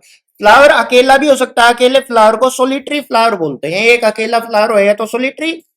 अगर एक साथ बंच है फ्लावर्स का, पूरा गुच्छा है, बहुत सारे फूल एक साथ हैं, तो उनके अरेंजमेंट को क्या बोलते हैं? इनफ्लोरोसेंस बोलते हैं। अब इनफ्लोरेसेंस दो प्रकार का हो सकता है भाई, या तो रेसिमोस है या साइमोस है, या तो रेसिमोस है या फिर साइमोस है। रेसिमोस में क्या है भाई? देखो नीचे से फ्लावर बनने शुरू होंगे, ऊपर की तरफ बनते चले जाएं, ऊपर की तरफ बनते चले जाएं, ऊपर की तरफ बनते चले जाएं। तो जितने भी यंग फ्लावर है वो कहाँ मिलेंगे? ऊपर। जितने भी ओल्ड फ्लावर है वो कहाँ मिलेंगे? नीचे। तो ये इस प्रकार की शेप दिखाते हैं। ठीक है, ऊपर की तरफ, नीचे से ऊपर की तरफ ग्रो करेंगे तो ये एक्रोपेटल सक्सेशन कहलाएगा। क्या कहलाएगा? Acropetal succession. इसको ठीक करेंगे भाई, इसको बोलते हैं एक्रोपेटल सक्सेशन। इसमें क्या है, यंगेस्ट फ्लावर कहाँ है? टुवर्ड्स द अपेक्स, सबसे ऊपर तो यंग फ्लावर है, और जो ओल्डेस्ट फ्लावर वो कहाँ है? बेस में है। Example radish, lady finger and mustard. वहीं दूसरी है फिर साइमोस। अच्छा, यहाँ पे ग्रोथ है अनलिमिटेड, बहुत ज्यादा ग्रोथ करेगी स्टेम। दूसरा इससे अपोजिट है साइमोस। इसमें क्या है भाई, जो ओल्ड फ्लावर है ना वो तो है टर्मिनल पॉइंट पे, और जो यंग फ्लावर वो कहाँ है? बेस में। इसको बोलते हैं बेसी पेटल सक्सेशन। क्या बोलेंगे? बेसी पेटल सक्सेशन। ये सेंट्रीफ्यूगल टाइप है और ये सेंट्रीपिटल थी, ये भी बात याद रख सकते हो। मगर मेन ये एक्रोपेटल सक्सेशन दिखाता है और ये बेसिपेटल सक्सेशन दिखाता है। बेसिपेटल का मतलब बेस में तो यंग फ्लावर है और टॉप पे अपेक्स पे ओल्ड फ्लावर है। Example jasmine. अब बच्चों इनफ्लोरेसेंस के बाद अगला टॉपिक है फ्लावर। फ्लावर प्यारे बच्चों एक प्रकार का रिप्रोडक्टिव ऑर्गन है फ्लावर का, सॉरी प्लांट का। प्लांट में जितने भी रिप्रोडक्टिव ऑर्गन है, चाहे मेल है या फीमेल, सारे सारे किसके अंदर मिलते हैं? फ्लावर में मिलते हैं भाई। किसी भी फ्लावर का जो बेस है ना, बेस है उसको थैलमस बोलते हैं। इस थैलमस के ऊपर ही फ्लावर के बाकी सारे कंपोनेंट जुड़े होते हैं। और फ्लावर का वो हिस्सा जो कि स्टेम के साथ जुड़ता है जाके, उसको पेडिकल बोलते हैं। जैसे लीफ में पेटियोल था, उसी प्रकार से फ्लावर में क्या मिलता है? पेडिकल। पेडिकल एक स्टोक है, डंडा है, जो कि पूरे पूरे फ्लावर को किसके साथ जोड़ेगा? स्टेम के साथ जोड़ता है। बाकी इसमें जो और मेन कंपोनेंट है वो है कैलेक्स, कोरोला, एंड्रोसियम, गाइनोसियम। ये चार सर्कुलर पार्ट है भाई फ्लावर के ऊपर मिलते हैं, इनको वर्ल बोलते हैं। कैलेक्स, कोरोला ऐसे पार्ट हैं जो कि पोलिनेशन में मदद करते हैं और फ्लावर को प्रोटेक्ट करते हैं। रिप्रोडक्शन के लिए बहुत ज्यादा एसेंशियल वर्ल नहीं है, मगर रिप्रोडक्शन के लिए जो सबसे एसेंशियल है, सबसे जरूरी है, वो है एंड्रोसियम और गाइनोसियम। कई बार जब कैलेक्स और कोरोला आपस में जुड़ जाए, इसी को बोलते हैं पेरियंथ। इसी को क्या बोलते हैं? पेरियंथ। तो कोई भी फ्लावर, दोबारा फिर बताते हैं, क्या है? एक रिप्रोडक्टिव यूनिट है, किसकी? फ्लावरिंग प्लांट्स की। इसी में क्या है? सारे सारे सेक्स ऑर्गन मिलते हैं भाई। जितने भी कंपोनेंट है फ्लावर के किसके ऊपर अटैच हैं? थैलमस के ऊपर अटैच हैं। और फ्लावर का वो हिस्सा जो कि स्टेम के साथ जुड़ता है जाके, उसका नाम क्या है? पेडिकल है। अब फ्लावर कितने टाइप का हो सकता है वो समझेंगे, या फिर टर्मिनोलॉजी देखते हैं भैया। फिर उससे पहले मैं एक एक बार सारे के सारे कंपोनेंट के फंक्शन बता देते हैं। पेडिकल मेन वो स्टोक है जो कि स्टेम के साथ फ्लावर को जुड़वाता है। थैलमस वो पार्ट जो कि बेसल पार्ट है, सोलन पार्ट, और सारे के सारे कंपोनेंट इसके ऊपर आगे जुड़ते हैं। बाहर की ग्रीन कलर की लीफ लाइक स्ट्रक्चर, इनको सेपल्स बोलते हैं, और ये फ्लावर को प्रोटेक्ट करती हैं। उसके बाद ये कलरफुल पेटल्स हैं, ये फ्लावर को भाई फ्रेग्रेंस प्रोवाइड करवाती हैं, कलर प्रोवाइड करवाती हैं, और पोलिनेटर्स को अट्रैक्ट करने में मदद करती हैं। उसके बाद है स्टेमन, जिसके पूरे वर्ल को एंड्रोसियम बोलते हैं, मेल रिप्रोडक्टिव ऑर्गन है। और स्टेमन के दो कंपोनेंट है, एक तो एंथर, एक फिलामेंट। फिलामेंट तो एक डंडा है भाई, जो कि एंथर को थैलमस के साथ जोड़ता है, और एंथर के अंदर बनते हैं पोलन ग्रेन।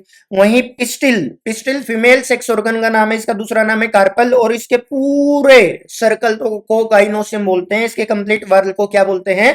गाइनोसियम। इसके तीन मेन पार्ट हैं, स्टिग्मा, स्टाइल और ओवरी। स्टिग्मा वो पार्ट है जो कि पोलन ग्रेन को रिसीव करता है। स्टाइल एक स्टोक है जो कि स्टिग्मा और ओवरी को आपस में कनेक्ट करवाता है। ओवरी के अंदर मिलते हैं ओव्यूल। इन ओव्यूल से ही सीड बनाया जाता है बच्चों आगे जाके। कुछ टर्म्स हैं, टर्मिनोलॉजी है फ्लावर के बारे में। अगर एक ऐसा फ्लावर है जिसमें मेल और फीमेल सेक्स ऑर्गन दोनों प्रेजेंट है तो उसको बाइसेक्सुअल फ्लावर बोलते हैं। एग्जांपल पी और हिबिस्कस। अगर कोई ऐसा फ्लावर है जिसमें सिर्फ मेल सेक्स ऑर्गन है या सिर्फ फीमेल सेक्स ऑर्गन है, उसको यूनिसेक्सुअल फ्लावर बोलते हैं। अगर फ्लावर के अंदर तीन सेपल्स है, तीन पेटल्स है, तीन तीन के ग्रुप में ज्यादातर पार्ट हैं, तो उसको बोलते हैं ट्राइमेरस फ्लावर। टेट्रामेरस में सारी चीजें चार चार के मल्टीपल में है। पेंटामेरस में पांच पांच के मल्टीपल में है। ब्रैक्टिएट और ये ब्रैक्टिएट फ्लावर क्या है? फ्लावर के पास ब्रैक्ट लीफ लाइक स्ट्रक्चर है। Radius of leaf like structure कहाँ मिलेंगे? At the base of pedicle. ये पेडिकल होता है ना जहां, उसके बेस में मिलती है भाई। दो लीफ लाइक स्ट्रक्चर हो सकती है, एक हो सकती है। अगर वो प्रेजेंट है तो मतलब ब्रैक्टिएट है फ्लावर, अगर एब्सेंट है तो ई ब्रैक्टिएट है। उसके बाद है सिमेट्री। अगर आप फूल को दो इक्वल पार्ट्स में डिवाइड कर सकते हो तो वो सिमेट्रिक है फ्लावर। अगर फूल के आप दो इक्वल हिस्से नहीं कर सकते तो एसिमेट्रिक है, इरेगुलर है। अगर फूल को आप सिर्फ एक ही एक्सिस पे दो इक्वल पार्ट में डिवाइड कर पाओ उसको जाइगोमॉर्फिक या बाइलेटरल सिमेट्री बोलते हैं। ये बाइलेटरल सिमेट्री को ही फ्लावर में, प्लांट्स में क्या बोलते हैं, जाइगोमॉर्फिक। अगर फ्लावर को मल्टीपल एक्सिस पे दो इक्वल पार्ट्स में डिवाइड कर सकते हो तो उसको रेडियल सिमेट्री बोलते हैं, और प्लांट्स में इसी को क्या बोलते हैं, actinomorphic symmetry. When multiple axis पे फ्लावर को दो इक्वल पार्ट में डिवाइड करें एक्टिनोमॉर्फिक, सिर्फ एक प्लेन एक एक्सिस में फ्लावर को दो इक्वल पार्ट्स में डिवाइड कर पाएंगे जाइगोमॉर्फिक। और जब फ्लावर के दो इक्वल हिस्से कर ही नहीं सकते उसको बोलते हैं एसिमेट्रिक। एग्जांपल भी याद रखने हैं भाई। एक्टिनोमॉर्फिक मतलब radial symmetry, example mustard दतुरा। Zygomorphic का आ जाएगा पी गुलमोहर, और एसिमेट्रिक का आ जाएगा काना। अब भाई position of floral parts on the thalamus. अब ओवरी के रिस्पेक्ट में बाकी सारे जो सेपल्स हैं, पेटल्स हैं, बाकी सारी चीजें उससे ऊपर है या नीचे उसके, या सेम लेवल पे। इस बेसिस फ्लावर है तीन टाइप का। पहला फ्लावर है हाइपोगाइनस फ्लावर। इसमें क्या है, जो ओवरी है ना वो टॉप मोस्ट पोजीशन पे, सबसे ऊपर क्या है, ओवरी, बाकी सारी चीजें ओवरी के नीचे है। ऐसे फ्लावर को हाइपोगाइनस फ्लावर बोलते हैं। इसमें ओवरी को सुपीरियर मानते हैं, ओवरी सबसे ऊपर है। पढ़ लेते हैं भाई इसको। The flower can be hypogynous, perigynous. अच्छा ये बताया भाई, क्या बोलते हैं। The flower in which gynosium, female reproductive part, ovary occupies the highest position while the other parts are situated below it। बोले ओवरी अगर सबसे ऊपर बाकी सारे पार्ट इसके नीचे, उसको हाइपोगाइनस फ्लावर बोलते हैं। इसका एग्जांपल याद रखना है, चाइना रोज एंड मस्टर्ड। और यहाँ पे ओवरी क्या मानी जाती है, सुपीरियर। इसका रिवर्स, इसको बोलते हैं एपिगाइनस फ्लावर। ओवरी सबसे नीचे, बाकी सारे फ्लोरल पार्ट्स क्या हैं, ऊपर हैं। ये डायग्राम में भी इस प्रकार का दिखा, देखो ओवरी यहां तक, इस लेवल तक है। इस लेवल के ऊपर से सेपल्स, पेटल्स और भाई स्टेमन ओरिजिनेट हुआ है, इसको क्या बोलेंगे, epigynous flower. The flower in which margins of thalamus grow upward, enclosing the ovary completely and getting fused with it, and the other parts of the flower arise above the ovary। बोले कि ovary के अलावा बाकी सारे parts ovary से ऊपर हैं, है ना। इस टाइप के फ्लावर को एपिगाइनस फ्लावर बोलते हैं। इसका एग्जांपल गावा क्यूकम्बर याद रखना है। और भाई यहाँ पे ओवरी को इंफीरियर माना जाता है। एक इंटरमीडिएट पोजीशन रहेगी भाई, जहां पे ओवरी और बाकी सारे पार्ट सेम लेवल पे मिलते हैं, इसको बोलते हैं पेरीगाइनस फ्लावर। क्या बोलेंगे इसको, पेरीगाइनस फ्लावर। इस केस में ओवरी को हाफ इंफीरियर और हाफ सुपीरियर बोलते हैं। ओवरी हाफ इंफीरियर और हाफ ही सुपीरियर है। एग्जांपल है भाई रोज। चाइना रोज में क्या है, ओवरी सुपीरियर है, रोज में ओवरी हाफ इंफीरियर है। एग्जांपल है, उससे याद रखने हैं बच्चों। अब है parts of a flower. Flower के पार्ट्स चार मेन पार्ट हैं, चार मेन वर्ल है, calyx, Corolla, androecium, gynoecium. Calyx के अंदर जो यूनिट है उनको सेपल्स बोलते हैं। कोरोला में जो यूनिट है वो पेटल्स है। एंड्रोसियम की यूनिट स्टेमन है, और गाइनोसियम की यूनिट कार्पल है। कैलेक्स जो कि सेपल्स है, ग्रीन कलर के, फ्लावर को प्रोटेक्ट करती हैं। कोरोला या फिर पेटल्स जो कलरफुल हैं, फ्लावर को फ्रेग्रेंस प्रोवाइड करवाते हैं, खुशबू प्रोवाइड करवाते हैं, कलर प्रोवाइड करवाते हैं, ताकि पोलिनेटर्स को अट्रैक्ट कर सके। एंड्रोसियम की यूनिट का नाम है स्टेमन है। इसके दो मेन पार्ट है, एंथर और फिलामेंट। एंथर में क्या बनाए जाते हैं, पोलन ग्रेन, और पोलन ग्रेन क्या बनाएगा, मेल गैमेट, जो कि रिप्रोडक्शन में मदद करेंगे भाई। उसके बाद है कार्पल। कार्पल की हर एक यूनिट में, कार्पल के अंदर तीन तीन मेन पार्ट है भाई। गाइनोसियम की यूनिट है कार्पल। कार्पल के कितने मेन पार्ट हैं, तीन। Stigma, style, ovary. ओवरी के अंदर है ओव्यूल, और इस ओव्यूल के अंदर है एम्ब्रियोसेक। एम्ब्रियो सेक के अंदर मिलेगा आपको एग। तो फीमेल गैमेट का नाम एग, मेल गैमेट को प्रोड्यूस करेंगे पोलन ग्रेन। पोलन ग्रेन में दो मेल गैमेट है, एक मेल गैमेट तो एग के साथ फ्यूज कर जाएगा, दूसरा एम्ब्रियो सेक की एक सेल होती है जिसका नाम है सेंट्रल सेल, उसके साथ फ्यूज कर जाएगा। सेंट्रल सेल के साथ सेकंड मेल गैमेट फ्यूज करके बनाता है बच्चों पेन, जिससे बनेगा एंडोस्पर्म। और एग के साथ फर्स्ट मेल गैमेट फ्यूज करेगा तो बनेगा जाइगोट। क्या बन जाएगा भाई, जाइगोट। और जाइगोट से बनता है एम्ब्रियो। क्या बनेगा, एम्ब्रियो। ये चीजें याद रखनी है भाई। तो इनको बारी बारी से पढ़ भी लेते हैं। बोले कैलिक्स या फिर सेपल्स आउटर मोस्ट वर्ल है। वर्ल का मतलब सर्कल, फूल में सबसे बाहर का सर्कल है, प्रोटेक्टिव है और फूल को प्रोटेक्ट करने की कोशिश करता है। अब यहाँ पे दो कंडीशन आती है, एक तो गेमोसेप्लस, एक पॉलीसेप्लस। बोले अगर सारी की सारी सेपल्स यूनाइटेड आपस में जुड़ी हैं तो उस कंडीशन को गेमोसेप्लस कंडीशन बोलते हैं। अगर सारी की सारी सेपल्स एक दूसरे से डिटैच्ड हैं, अलग अलग हैं, तो उसको बोले हैं पॉलीसेप्लस कंडीशन। ऐसे ही भैया पेटल्स हैं। अगर पेटल्स सेकंड नंबर का वर्ल है, फ्लावर में कलर प्रोवाइड कराते हैं, फ्रेग्रेंस प्रोवाइड कराते हैं, अगर सारी की सारी फ्री हैं तो बोलते हैं पॉलीपेटलस कंडीशन। अगर सारी की सारी फ्यूज हैं तो बोलते हैं गैमोपेटलस कंडीशन। और जब सेपल्स और पेटल्स आपस में जुड़ जाए उसी को बोलते हैं पेरियंथ। पेरियंथ क्या है? एक वो वर्ल है भाई जिसमें कैलेक्स और कोरोला आपस में जुड़ चुके हैं। एंड्रोसियम, मेल सेक्स ऑर्गन का नाम एंड्रोसियम है। इसकी हर एक यूनिट का नाम क्या है? स्टेमन। स्टेमन के दो पार्ट है, एंथर और फिलामेंट। फीमेल सेक्स ऑर्गन का नाम गाइनोसियम है, जिसकी हर एक यूनिट को कार्पल या फिर पिस्टिल बोलते हैं भाई। कार्पल या फिर पिस्टिल। और इसकी तीन यूनिट है कार्पल की, स्टिग्मा, स्टाइल, ओवरी। ओवरी में क्या है? ओव्यूल। ओव्यूल में क्या है? एम्ब्रियोसेक। एम्ब्रियोसेक में दो मेन सेल याद रखनी है, एक तो एग सेल और एक सेंट्रल सेल। एग सेल से तो बनेगा जाइगोट, सेंट्रल सेल से बनेगा पेन। पेन से बनता है एंडोस्पर्म, जाइगोट से बनता है एम्ब्रियो। अब अगली है भाई एस्टाइवेशन। एस्टाइवेशन का मतलब है arrangement of sepals and petals. Sepals और पेटल्स किस डिजाइन से अरेंज कर रखे हैं उसको बोलते हैं एस्टाइवेशन। पहली एस्टाइवेशन की टाइप है वेलवेट। जब सारे की सारी सेपल्स या फिर पेटल्स एक दूसरे को बस टच करती हैं या एक दूसरे के काफी नजदीक है मगर एक दूसरे को ओवरलैप नहीं करते, उसको वेलवेट बोलते हैं। In valvate aestivation the margin of sepals और पेटल्स प्रेजेंट इन वर्ल, वो सारी की सारी सर्कल में प्रेजेंट है। वर्ल का मतलब होता है circle.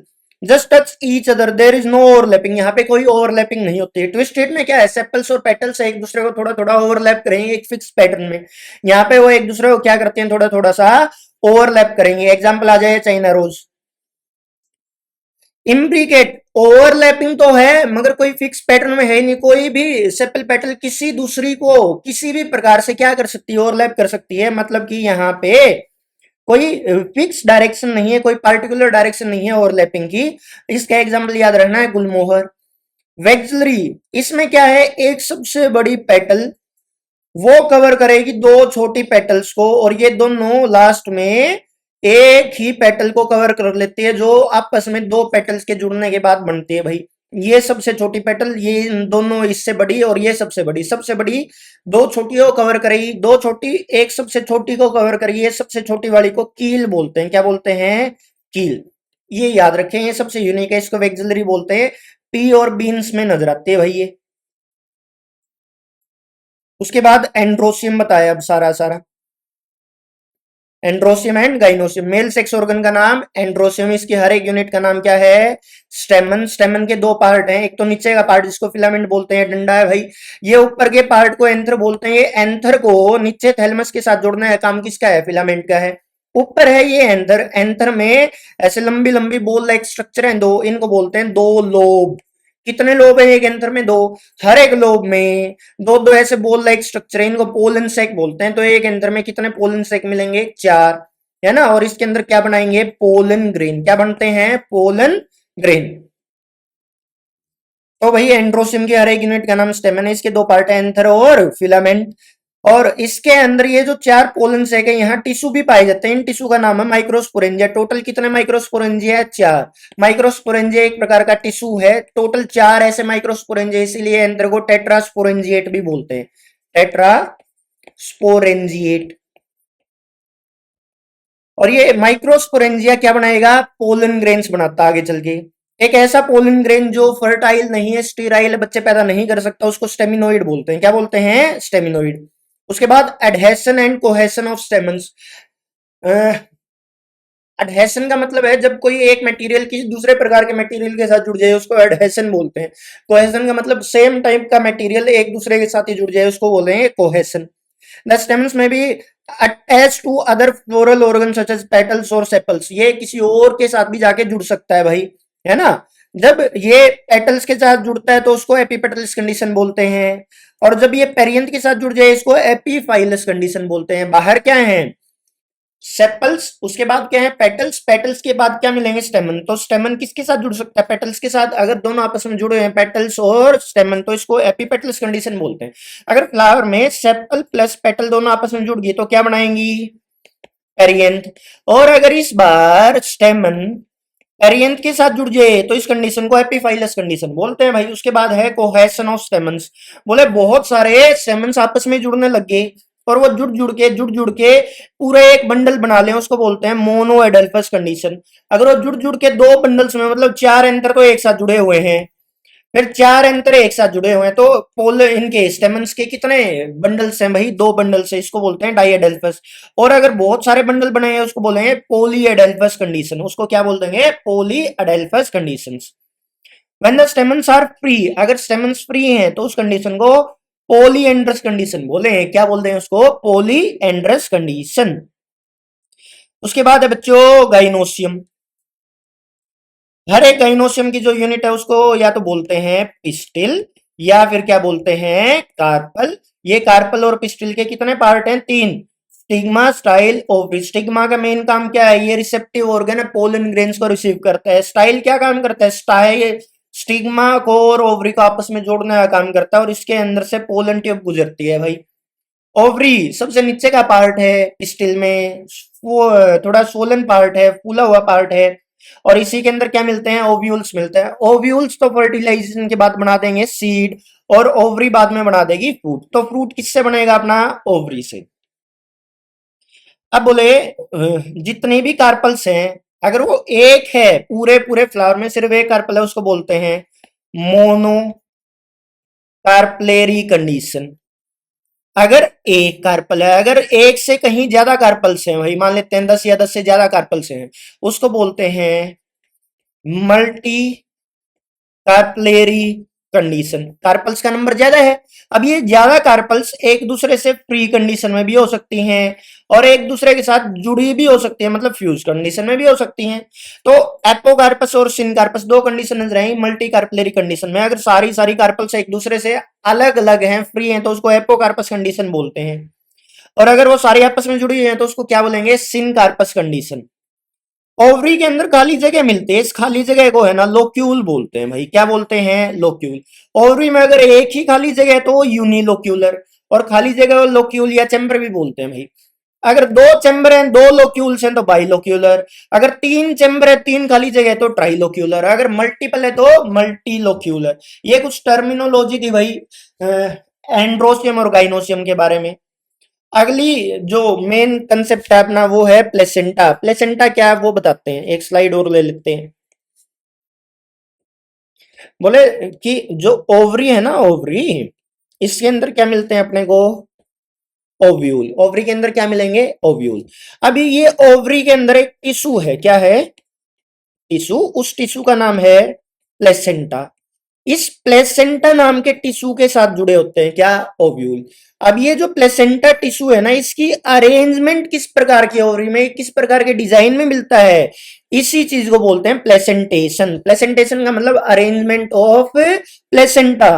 Ovary bears ovule on a cushion like structure called placenta. Ovary के अंदर ओव्यूल्स हैं, वो किसके ऊपर जुड़े हुए हैं, प्लेसेंटा के ऊपर जुड़े हुए हैं, है ना। द अरेंजमेंट ऑफ ओव्यूल्स या फिर arrangement of placenta within the ovary is known as placentation.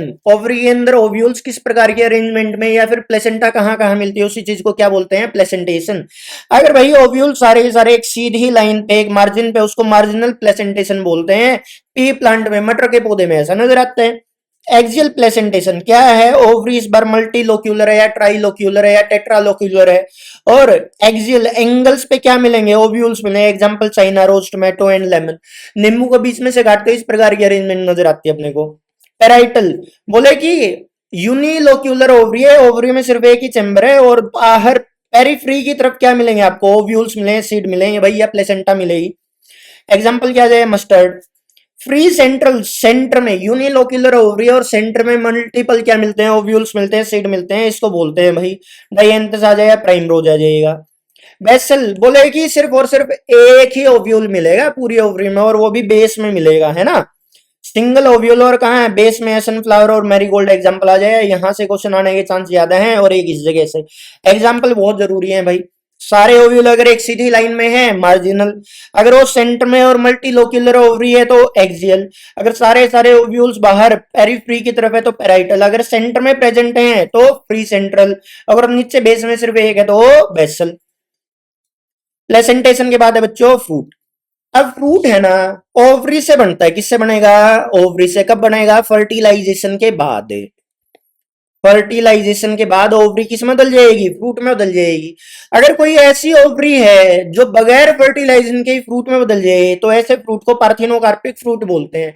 A fruit develop without fertilization is known as parthenocarpic fruit. Example क्या जाएगा? बनाना। इन्हीं को बोलते हैं भाई बच्चों सीडलेस फ्रूट। कैसे फ्रूट है ये? सीडलेस फ्रूट है क्यों? इनमें ओव्यूल सीड में नहीं बदलता क्योंकि फर्टिलाइजेशन तो ही नहीं, मगर ओवरी किसमें बदल जाएगी गलती से? फ्रूट में। तो ऐसे फ्रूट को पार्थिनोकार्पिक फ्रूट बोलते हैं। एक और फ्रूट है भाई जिसको बोलते हैं फॉल्स फ्रूट। क्या बोल देंगे?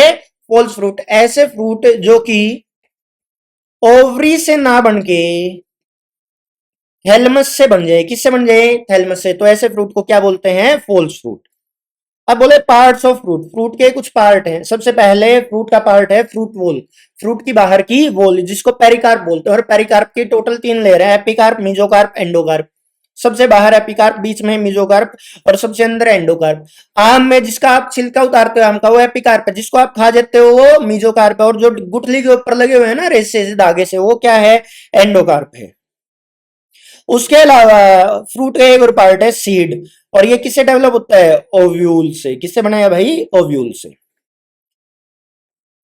फॉल्स फ्रूट या सुडोकार्पिक फ्रूट का एग्जांपल है एप्पल, है ना। और ट्रू फ्रूट सच्चे फ्रूट जो कि फर्टिलाइजेशन के बाद ओवरी से बनता है, एग्जांपल आ जाए मैंगो। और फॉल्स फ्रूट के अलावा पार्थिनोकार्पिक फ्रूट का एग्जांपल है बनाना या ग्रेप्स आ जाएंगे भाई। अब है क्लासिफिकेशन ऑफ फ्रूट। फ्रूट की क्लास है, 3 टाइप के फ्रूट हैं भाई। गलत दिखाया थोड़ा सा। दिखाया तो मतलब ठीक है, जो दिखाना चाहिए वो नहीं दिखाया भाई। एक मिनट, चलो देख लेते हैं। फ्रूट की पहली टाइप है ड्राई फ्रूट। ऐसे फ्रूट जो बिल्कुल ड्राई है, जिनमें फ्लैसी कंटेंट, जूसी कंटेंट कम है, उनको बोलते हैं ड्राई फ्रूट। एक डहीसेंट है, एक इनडहीसेंट है। मैं स्लाइड ऐड कर लेता हूँ बच्चों, एक मिनट दो बच्चों। स्लाइड ऐड हो चुकी है, देखते हैं भाई।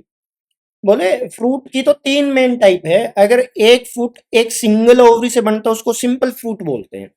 When A fruit develop from a single ovary, एक ओवरी से अगर एक फ्रूट बन जाता है कंप्लीट, वो सिंपल फ्रूट है। सिंपल फ्रूट की भी कई टाइप है। देखो टाइप क्या क्या सिंपल फ्रूट की? ड्राई फ्रूट है और सुकुलेंट फ्रूट है। एक ऐसा फ्रूट जिसमें जूस नहीं मिलता है, बिल्कुल सूखा हुआ फ्रूट है, वो ड्राई है। एक ऐसा फ्रूट जो कि फ्लैसी है, जिसमें जूस मिलता है, वो फ्लैसी और सुकुलेंट फ्रूट है भाई। अब ड्राई फ्रूट भी 2 प्रकार के हैं। एक तो जो फ्रूट फट जाएगा, अपने आप ब्लास्ट हो जाए, उसके अंदर से सीड फैल जाएंगे निकल के, वो डहीसेंट। और जो नहीं फटता वो इनडहीसेंट। सुकुलेंट में आप नाम याद रखें, drupe, berry, pepo, pome, hesperidium and balausta. अब मैंगो का एग्जांपल और कोकोनट का कई बार आया, ये एनसीईआरटी में डायग्राम दिखा रखे हैं। दोनों दोनों क्या कहलाते हैं? ड्रूप कहलाते हैं। और कैसे फ्रूट हैं? सिंपल फ्रूट हैं। सिंपल फ्रूट कितने टाइप के हैं? 2, या तो ड्राई हैं या फ्लेसी हैं भाई। ये एग्जांपल एग्जांपल याद रखने हैं अपने को। उसके बाद aggregate and composite. Simple I hope आपको समझ में आया भाई। कंपोजिट क्या है? कंपोजिट से पहले एग्रीगेट कर लेते हैं। बोले एक ऐसा फ्लावर, एक फ्लावर है। फ्लावर कितने हैं? एक। इसमें मल्टी कार्पलेरी कंडीशन, बहुत सारी कार्पल्स है। बहुत सारी कार्पल्स है तो ओवरी भी बहुत सारी है। तो जितनी भी ओवरी है ना, हर एक ओवरी एक छोटे से फ्रूटलेट में बदल जाती है। क्या हो जाएगा? वो छोटे से फ्रूटलेट में बदल जाएगा, और सारे सारे फ्रूटलेट्स आपस में जुड़ के क्या बना दे? एक कंप्लीट एक फ्रूट बनाएंगे। तो एक बहुत बड़ा फ्रूट है जिसमें छोटी छोटी छोटी छोटी फ्रूटलेट्स आपस में जुड़ी हुई हैं। इस प्रकार के फ्रूट को क्या बोलते हैं? Aggregate fruit. और एग्जाम्पल क्या जाएगा भाई इसका? स्ट्रॉबेरी। स्ट्रॉबेरी है, रास्पबेरी है और कस्टर्ड एप्पल है। कंपोजिट फ्रूट में क्या है? अब यहाँ पे एक फ्लावर नहीं है, यहाँ नंबर ऑफ फ्लावर एक से क्या है? ज्यादा है। और फ्लावर जब एक से ज्यादा होते हैं उसको इनफ्लोरेसेंस बोलते हैं। क्या बोलते हैं? इनफ्लोरेसेंस। तो जब मल्टीपल फ्लावर आपस में मिलके एक पूरा फ्लावर बनाएंगे, उसको फ्रूट बनाएंगे, उसको कंपोजिट फ्रूट बोलते हैं भाई। पाइनएप्पल, जैक फ्रूट और ब्रेड फ्रूट। तो यहाँ पे बहुत सारी ओवरी ने एक फ्रूट बनाया, यहाँ बहुत सारे फ्लावर ने एक फ्रूट बनाया, और यहाँ एक ओवरी से एक फ्रूट बन जाता है। तो ये थे भाई टाइप्स ऑफ फ्रूट। फ्रूट में ड्रूप याद रखना है, उसका एग्जांपल है मैंगो एंड कोकोनट। अब है सीड। सीड भाई फर्टिलाइजेशन के बाद जो ओव्यूल है वो किस में बदल जाता है? सीड में। फर्टिलाइजेशन के बाद ओव्यूल किस में बदलेगा? सीड में। Ovules developed into seed after fertilization. Seed के दो मेन हिस्से हैं भाई, एक तो बाहर का सीड कोट, एक अंदर का एम्ब्रियो। एम्ब्रियो साथ साथ यहाँ पे आपको नजर आ सकता है एंडोस्पर्म भी। स्ट्रक्चर में सबसे बाहर है seed coat. Seed coat outer सुरक्षा कवच है भाई, इसकी दो लेयर हैं, बाहर की लेयर, एक अंदर की लेयर। बाहर की लेयर को टेस्टा नाम दिया है, अंदर की लेयर को टैगमन बोलते हैं, टेस्टा एंड टैगमन। यहाँ पे एक छोटा सा निशान नजर आता है चोट का, इसको हिलम बोलते हैं। क्या बोलते हैं? Hilum. Hilum is a scar like structure. यही वो पार्ट है इतना सा जहां से सीड और फ्रूट आपस में जुड़ते हैं। सीड और फ्रूट आपस में जुड़े हैं, उसी को क्या बोलेंगे? हिलम। माइक्रोपाइल एक छोटा सा सुराख है, रास्ता है, पोर है, जिसके रास्ते इसके अंदर ऑक्सीजन और थोड़ा बहुत वाटर जाएगा। ये था भाई। और सीड कोट का काम क्या है? प्रोटेक्शन प्रोवाइड करवाता है अंदर के एम्ब्रियो को। उसके बाद एम्ब्रियो। एम्ब्रियो पौधे का एक छोटा सा बच्चा जो आगे चल के प्लांटलेट में बदला है, प्लांट में बदलेगा। इसके तीन मेन हिस्से होते हैं एम्ब्रियो के। एक तो है रेडिकल, रेडिकल से तो बनेंगी रूट। एक है प्ल्यूम्यूल, इससे बनेगी सूट। और एक है भाई इसके कोटिलिडन, जिनके अंदर फूड स्टोर किया जाता है। क्या स्टोर किया जाएगा? फूड। तो बच्चों प्ल्यूम्यूल से स्टेम बनती है, रेडिकल से रूट बनती है, और कोटिलिडन क्या काम करते हैं? फूड स्टोर करते हैं। उसके बाद एंडोस्पर्म। एम्ब्रियो अलावा यहाँ पे एंडोस्पर्म भी मिलता है। एंडोस्पर्म और कुछ नहीं बल्कि क्या है भाई बच्चों? फूड है। किसके लिए? डेवलपिंग एम्ब्रियो के लिए। तो ऐसे फूड, ऐसे सीड जिनमें एंडोस्पर्म मिलता है उनको बोलते हैं एंडोस्पर्मिक सीड। ऐसे सीड जिनके अंदर एंडोस्पर्म प्रेजेंट है, एंडोस्पर्मिक। वहीं ऐसे सीड जिनमें एंडोस्पर्म प्रेजेंट नहीं है, वो है non endospermic seed. Non endospermic seed आमतौर पे डाइकोट है, और एंडोस्पर्मिक का एग्जांपल क्या जाएगा? मोनोकोट। मोनोकोट कैसे हैं? एंडोस्पर्मिक। डायग्राम हो गया, ये भी हो गया भाई। अब है structure of monocot seed. Monocot seed में ये स्ट्रक्चर दिखा रखी है, ये सीखेंगे। देखो ये जितना भी ग्रीन कलर का पार्ट दिखा है ये एम्ब्रियो है। ऊपर का ये जो पार्ट है येलो कलर का, ये है एंडोस्पर्म। इस एंडोस्पर्म का मतलब क्या है? एक प्रकार का फूड है भाई। किसके लिए? डेवलपिंग एम्ब्रियो के लिए। इस एंडोस्पर्म के ऊपर एक लेयर लगा रखी है, देखो ये है जो लेयर। इस लेयर का नाम है एल्यूरोन लेयर, और ये ट्रिप्लोइड होती है नेचर में, 3n है ना? कैसी है? 3n। और ये एंडोस्पर्म भी कैसा है? 3n है। और एल्यूरोन लेयर प्रोटीन की बनती है। किसकी बनती है? प्रोटीन की। नीचे ये जो ग्रीन कलर का पार्ट है इसको एम्ब्रियो बोलते हैं। एम्ब्रियो में एक पार्ट तो है प्ल्यूम्यूल, जिससे सूट बने। प्ल्यूम्यूल की प्रोटेक्शन के लिए एक लेयर लगाई जिसको कोलियोप्टाइल बोलते हैं। प्ल्यूम्यूल में आगे पी आता है, कोलियोप्टाइल में बीच में पी आता है। नीचे है रेडिकल, जिससे क्या बनेंगी? रूट बनेंगी। और रेडिकल को बचाने के लिए यहाँ एक अलग से लेयर बनाई भाई, जिसको कोलियोराइजा बोलते हैं। रेडिकल के शुरू में आ रहता है, कोलियोराइजा के बीच में आ रहता है। ये याद रखने की ट्रिक है। प्ल्यूम्यूल और रेडिकल के ऊपर प्रोटेक्टिव लेयर है कोलियोप्टाइल और कोलियोराइजा नाम की। यहाँ पे मोनोकोट में सिर्फ एक ही कोटिलिडन मिलता है। सिंगल कोटिलिडन का नाम यहाँ क्या कहलाता है? स्क्यूटिलम। क्या बोलते हैं इसको? स्क्यूटिलम।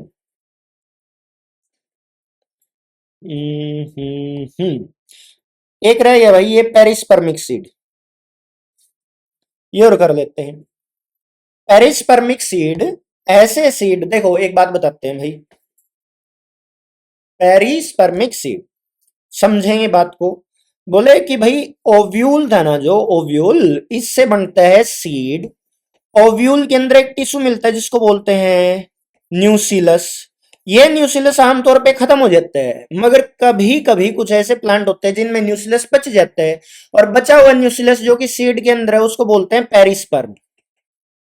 उसको क्या बोल देंगे? पेरिस्पर्म। तो सीड के अंदर अगर न्यूसिलस बचा हुआ है, जिसको हम आज के टाइम पे क्या बोलेंगे? पेरिस्पर्म बोलेंगे। तो ऐसे सीड को पेरिस्पर्मिक सीड बोलते हैं। एग्जाम्पल आता है इसका ब्लैक पेपर। एग्जाम्पल है ब्लैक पेपर, ये याद रखना है भाई। उसके बाद semi technical description of A typical flowering plant. बोले कि फूल है ना, जो फ्लावर है या प्लांट है, उसको हम कुछ साइन के फॉर्म में एक्सप्लेन कर सकते हैं, सिंबल्स के फॉर्म में एक्सप्लेन कर सकते हैं। मान लेते हैं कोई फ्लावर ब्रैक्टिएट है, नीचे फ्लावर के नीचे ब्रैक्ट्स प्रेजेंट है प्रोटेक्शन के लिए। तो ब्रैक्टिएट फ्लावर का सिंबल है Br। अगर ब्रैक्ट अब्सेंट है तो EBr। अब्सेंट है, ब्रैक्ट्स है ही नहीं तो EBr। एक्टिनोमॉर्फिक सिमेट्री मतलब कि रेडियल सिमेट्री है, तो एक सर्कल उसके अंदर भाई डॉट का निशान मिलेगा है, या फिर प्लस का निशान लगा देते हैं। प्लस का निशान याद रखना। और जाइगोमॉर्फिक फ्लावर वो होते हैं भाई जिनमें बाइलेटरल सिमेट्री है। इसमें क्या है, परसेंटेज का निशान लगा मिला है एक सर्कल के अंदर। सर्कल के अंदर किस चीज का सिंबल है, परसेंटेज का। बाइसेक्सुअल फ्लावर में ये एरो ऊपर मेल के लिए रिप्रेजेंट करते हैं, नीचे का प्लस का साइन फीमेल के लिए। अगर दोनों एक साथ दिखा रखे हैं, बाइसेक्सुअल है, यूनिसेक्सुअल मेल फ्लावर है तो सर्कल के ऊपर एरो है, यूनिसेक्सुअल फीमेल फ्लावर है तो सर्कल के नीचे प्लस का साइन जोड़ रखा होगा भाई। कैलेक्स के लिए सिंबल है के। अच्छा, कैलेक्स का नंबर है 5 तो के नीचे 5 लिख दें। अगर वो सारे सारे आपस में जुड़े हुए हैं, है ना, तो के 5 और सारे आपस में फ्यूज हैं तो ऐसे ब्रैकेट में बंद कर दिए, गैमोसेप्लस कंडीशन को रिप्रेजेंट करेगा। अगर पांचों की पांचों कैलेक्स फ्री हैं, सेपल्स फ्री हैं एक दूसरे से, तो सिंपल 5 लिख दें, बाहर ब्रैकेट का साइन नहीं लगाएंगे। फिर कोरोला के लिए सिंबल होता है सी। पेटल्स अगर 6 हैं तो C6 लिख दें, 6 की 6 अगर फ्यूज हैं तो ब्रैकेट में बंद कर दें भाई, तो गैमोपेटलिस कंडीशन। अगर ब्रैकेट नहीं है तो पॉलीपेटलिस कंडीशन। एंड्रोसियम के लिए होता है भाई ए। अगर इनफाइनाइट नंबर है तो इन्फिनिटी का साइन लगा दें। अगर एंड्रोसियम किसके साथ जुड़ा हुआ है भाई, कोरोला के साथ, तो सी और ए के ऊपर लाइन लगा दें। अगर पेरियंथ है, पेरियंथ के साथ जुड़ा हुआ है तो इसके ऊपर क्या लगा देंगे, एरो। इस प्रकार की पेरियंथ और एंड्रोसियम दोनों आपस में जुड़े हुए हैं। गाइनोसियम, गाइनोसियम अगर सिनकार्पस कंडीशन में है, पिस्टिल या ओवरी अगर फ्यूज्ड हैं तो ब्रैकेट में बंद कर दें जितनी भी हैं। अगर वो फ्री है तो ऐसे रख देंगे। अगर भाई सुपीरियर ओवरी है तो जी के नीचे लाइन लगा दें, अगर इंफीरियर ओवरी है तो जी के ऊपर लाइन लगा दें। ये थे कुछ सिंबल फ्लावर के। इनकी मदद से हम फ्लोरल फॉर्मूला बनाएंगे। एक फॉर्मूला बनता है और एक डायग्राम बनता है, इसको फ्लोरल डायग्राम और फ्लोरल फॉर्मूला बोलते हैं। और एक फैमिली करें जिसका नाम है सोलेनेसी। बहुत सारे प्लांट्स को इकट्ठा कर लें तो एक स्पीसीज बनेगी। प्लांट सारे सेम कैटेगरी के होने चाहिए भाई। स्पीसीज को इकट्ठा कर दे तो जीनस, जीनस को इकट्ठा कर दे तो फैमिली। एक ऐसे ही फैमिली का नाम है सोलेनेसी। ये मिलती कहाँ है, हैबिटेट, अच्छा सॉरी हैबिट। हर्ब है, सर्ब है और स्मॉल ट्री। बोले बहुत बड़े पौधे नहीं है, छोटे मोटे पौधे मिलते हैं। रूट कैसे मिलती है, टैप रूट, इसका मतलब डाइकोट प्लांट है। स्टेम हर्बेसियस है, रेयरली वुडी। लकड़ी नहीं मिलती, झाड़ीनुमा पौधे हैं। एरियल है, स्टेम ऊपर की तरफ है, इरेक्ट ऊपर उठती है, सिलेंड्रिकल है, सॉलिड है, ब्रांच है और होलो भी हो सकती है। इसके ऊपर छोटे छोटे हेयर्स भी हो सकते हैं स्टेम पे। अंडरग्राउंड स्टेम मिलती है पोटैटो में, है ना। पोटैटो का साइंटिफिक नेम है सोलेनम ट्यूबरोसम। तो सोलेनेसी फैमिली का जो मेंबर है वो कौन पता लगा भाई, पोटैटो। लीव्स अल्टरनेट हैं, एक नोट पे सिर्फ एक है और अपोजिट डायरेक्शन में मिलेंगी। सिंपल लीफ है, कंपाउंड लीफ नहीं है। रेयरली पिनेटली कंपाउंड, किसी किसी पौधे में रेयरली पिनेटली कंपाउंड भी है। एक्सटिपुलेट है, स्टाइप्यूल्स नहीं मिलते। हेयरी है, वेनेसन कैसी है, रेटिकुलेट है। रेटिकुलेट वेनेसन डाइकोट्स में मिलती है। इनफ्लोरेसेंस में मिलते हैं फ्लावर, बहुत सारे फूल एक साथ मिले हैं। इनफ्लोरेसेंस कैसी है भाई, इनकी साइमोस। फ्लावर बाइसेक्सुअल और एक्टिनोमॉर्फिक है। एक्टिनोमॉर्फिक है तो रेडियल सिमेट्री है, फूल के बहुत सारे एक्सिस पे दो इक्वल पार्ट्स कर सकते हैं। कैलिक्स, सेपल्स 5 है और यूनाइटेड है। तो कैलिक्स है तो भाई के 5, 5 को ब्रैकेट में बंद कर दें। वेलवेट एस्टाइवेशन है। कोरोला 5 है, मतलब ये फूल कैसा है, पेंटामेरस फ्लावर है भाई। और गैमोपेटलस कंडीशन आपस में जुड़ी है, ये भी फ्यूज है। सी नीचे 5 और इसको भी बंद कर देंगे। एंड्रोसियम स्टेमन भी कितने हैं, 5। और एपीपेटलस कंडीशन में है, पेटल्स के साथ जुड़े हैं तो एंड्रोसियम। और अपने जो पेटल्स हैं सी, इसके ऊपर ऐसे एक लाइन लगा देंगे। डाइनोसियम बाइकरप्लेरी ओवरी है, ओवरी के अंदर ऐसे दो क्या मिलेंगे आपको, कार्पल्स मिलेंगे। स्टिन कार्पस है, दोनों की दोनों आपस में जुड़ी हुई है। ओवरी सुपीरियर है, मतलब सबसे ऊपर ओवरी मिलेगी, बाकी सारी चीजें नीचे मिलेंगी। और भाई और एक्सियल प्लेसेंटेशन है, जितने भी ओव्यूल्स हैं, जितने भी प्लेसेंटा है, सारी सारी एक सीधी लाइन पे है। सॉरी, एक्सियल मतलब कि सेंटर में मल्टीलोक्यूलर ओवरी है और हर एक इस पे एंगल पे क्या क्या मिलेगा, ओव्यूल मिलेगा। सीड बहुत सारे और एंडोस्पर्मिक सीड है, एंडोस्पर्म मिलता है सीड के अंदर। फ्लोरल फॉर्मूला, प्लस का निशान है मतलब रेडियल सिमेट्री है। बाइसेक्सुअल फ्लावर है। कैलेक्स कितने, 5 है, ब्रैकेट के अंदर बंद है, मतलब सारे सारे फ्यूज हैं। कोरोला कितने, 5, ब्रैकेट के अंदर बंद है तो ये भी फ्यूज है भाई। और ये एपीपेटलस कंडीशन है तो ऐसे एक लाइन की मदद से जोड़ने, वो नहीं दिखाया। ओवरी सुपीरियर है तो ऐसे नीचे लाइन लगा दें ओवरी के नीचे, और दो हैं और दोनों आपस में फ्यूज हैं तो बंद कर दिया भाई, ऐसे सिनकार्पस ओवरी थी। ये था भाई सारा सारा इसका फ्लोरल फॉर्मूला। इसका फ्लोरल डायग्राम ये दिखा रखा। बोले ओवरी दो, एक और एक दो, और दोनों बंद हैं। एक दो तीन चार पांच, पांच हैं भाई बाहर के सेपल्स, पांच ही हैं पेटल्स, और पेटल्स के साथ क्या जोड़ रखे हैं, एंथर जोड़ रखे हैं या फिर स्टेमन जोड़ रखे हैं, ये जोड़ के दिखा दिए सारे के सारे। अच्छा, इसके इकोनॉमिक इंपोर्टेंस कहाँ कहाँ यूज होती है, फूड के तौर पे यूज करते हैं, स्पाइसेस मिलती है, मिर्च भी आती है इसमें, पोटैटो टमाटो ब्रिंजल और मिर्च ये सारे सारे इसी के मेंबर्स हैं। टोबैको तंबाकू, इसको भाई धूम्रपान के तौर पे यूज करते हैं। अश्वगंधा मेडिसिनल प्लांट है, उसके भी फिर इस्तेमाल आ जाते हैं, मेडिसिनल यूज में भी है। ऑर्नामेंटल पिटूनिया, इसको सजावटी पौधे के तौर पे भी इस्तेमाल कर सकते हैं बच्चों। तो यहां से जो क्वेश्चन आएगा, एक तो फ्लोरल फॉर्मूला से आ सकता है सीधा, ये फॉर्मूला पूछा जाएगा आप लोगों से, या फिर एग्जाम्पल पूछ सकते हैं, एग्जाम्पल याद करने हैं। ये चैप्टर हो जाता है बच्चों खत्म। जहां भी कहीं भी कोई डाउट आता है तो प्लीज कमेंट में आप छोड़ सकते हो, हम पूरी पूरी कोशिश कर रहे हैं उस डाउट को रिजोल्व करने की। जल्द ही आपके लिए अगला चैप्टर लेके आते हैं, तब तक के लिए बच्चों पढ़ाई करो मन लगा के। Thank you.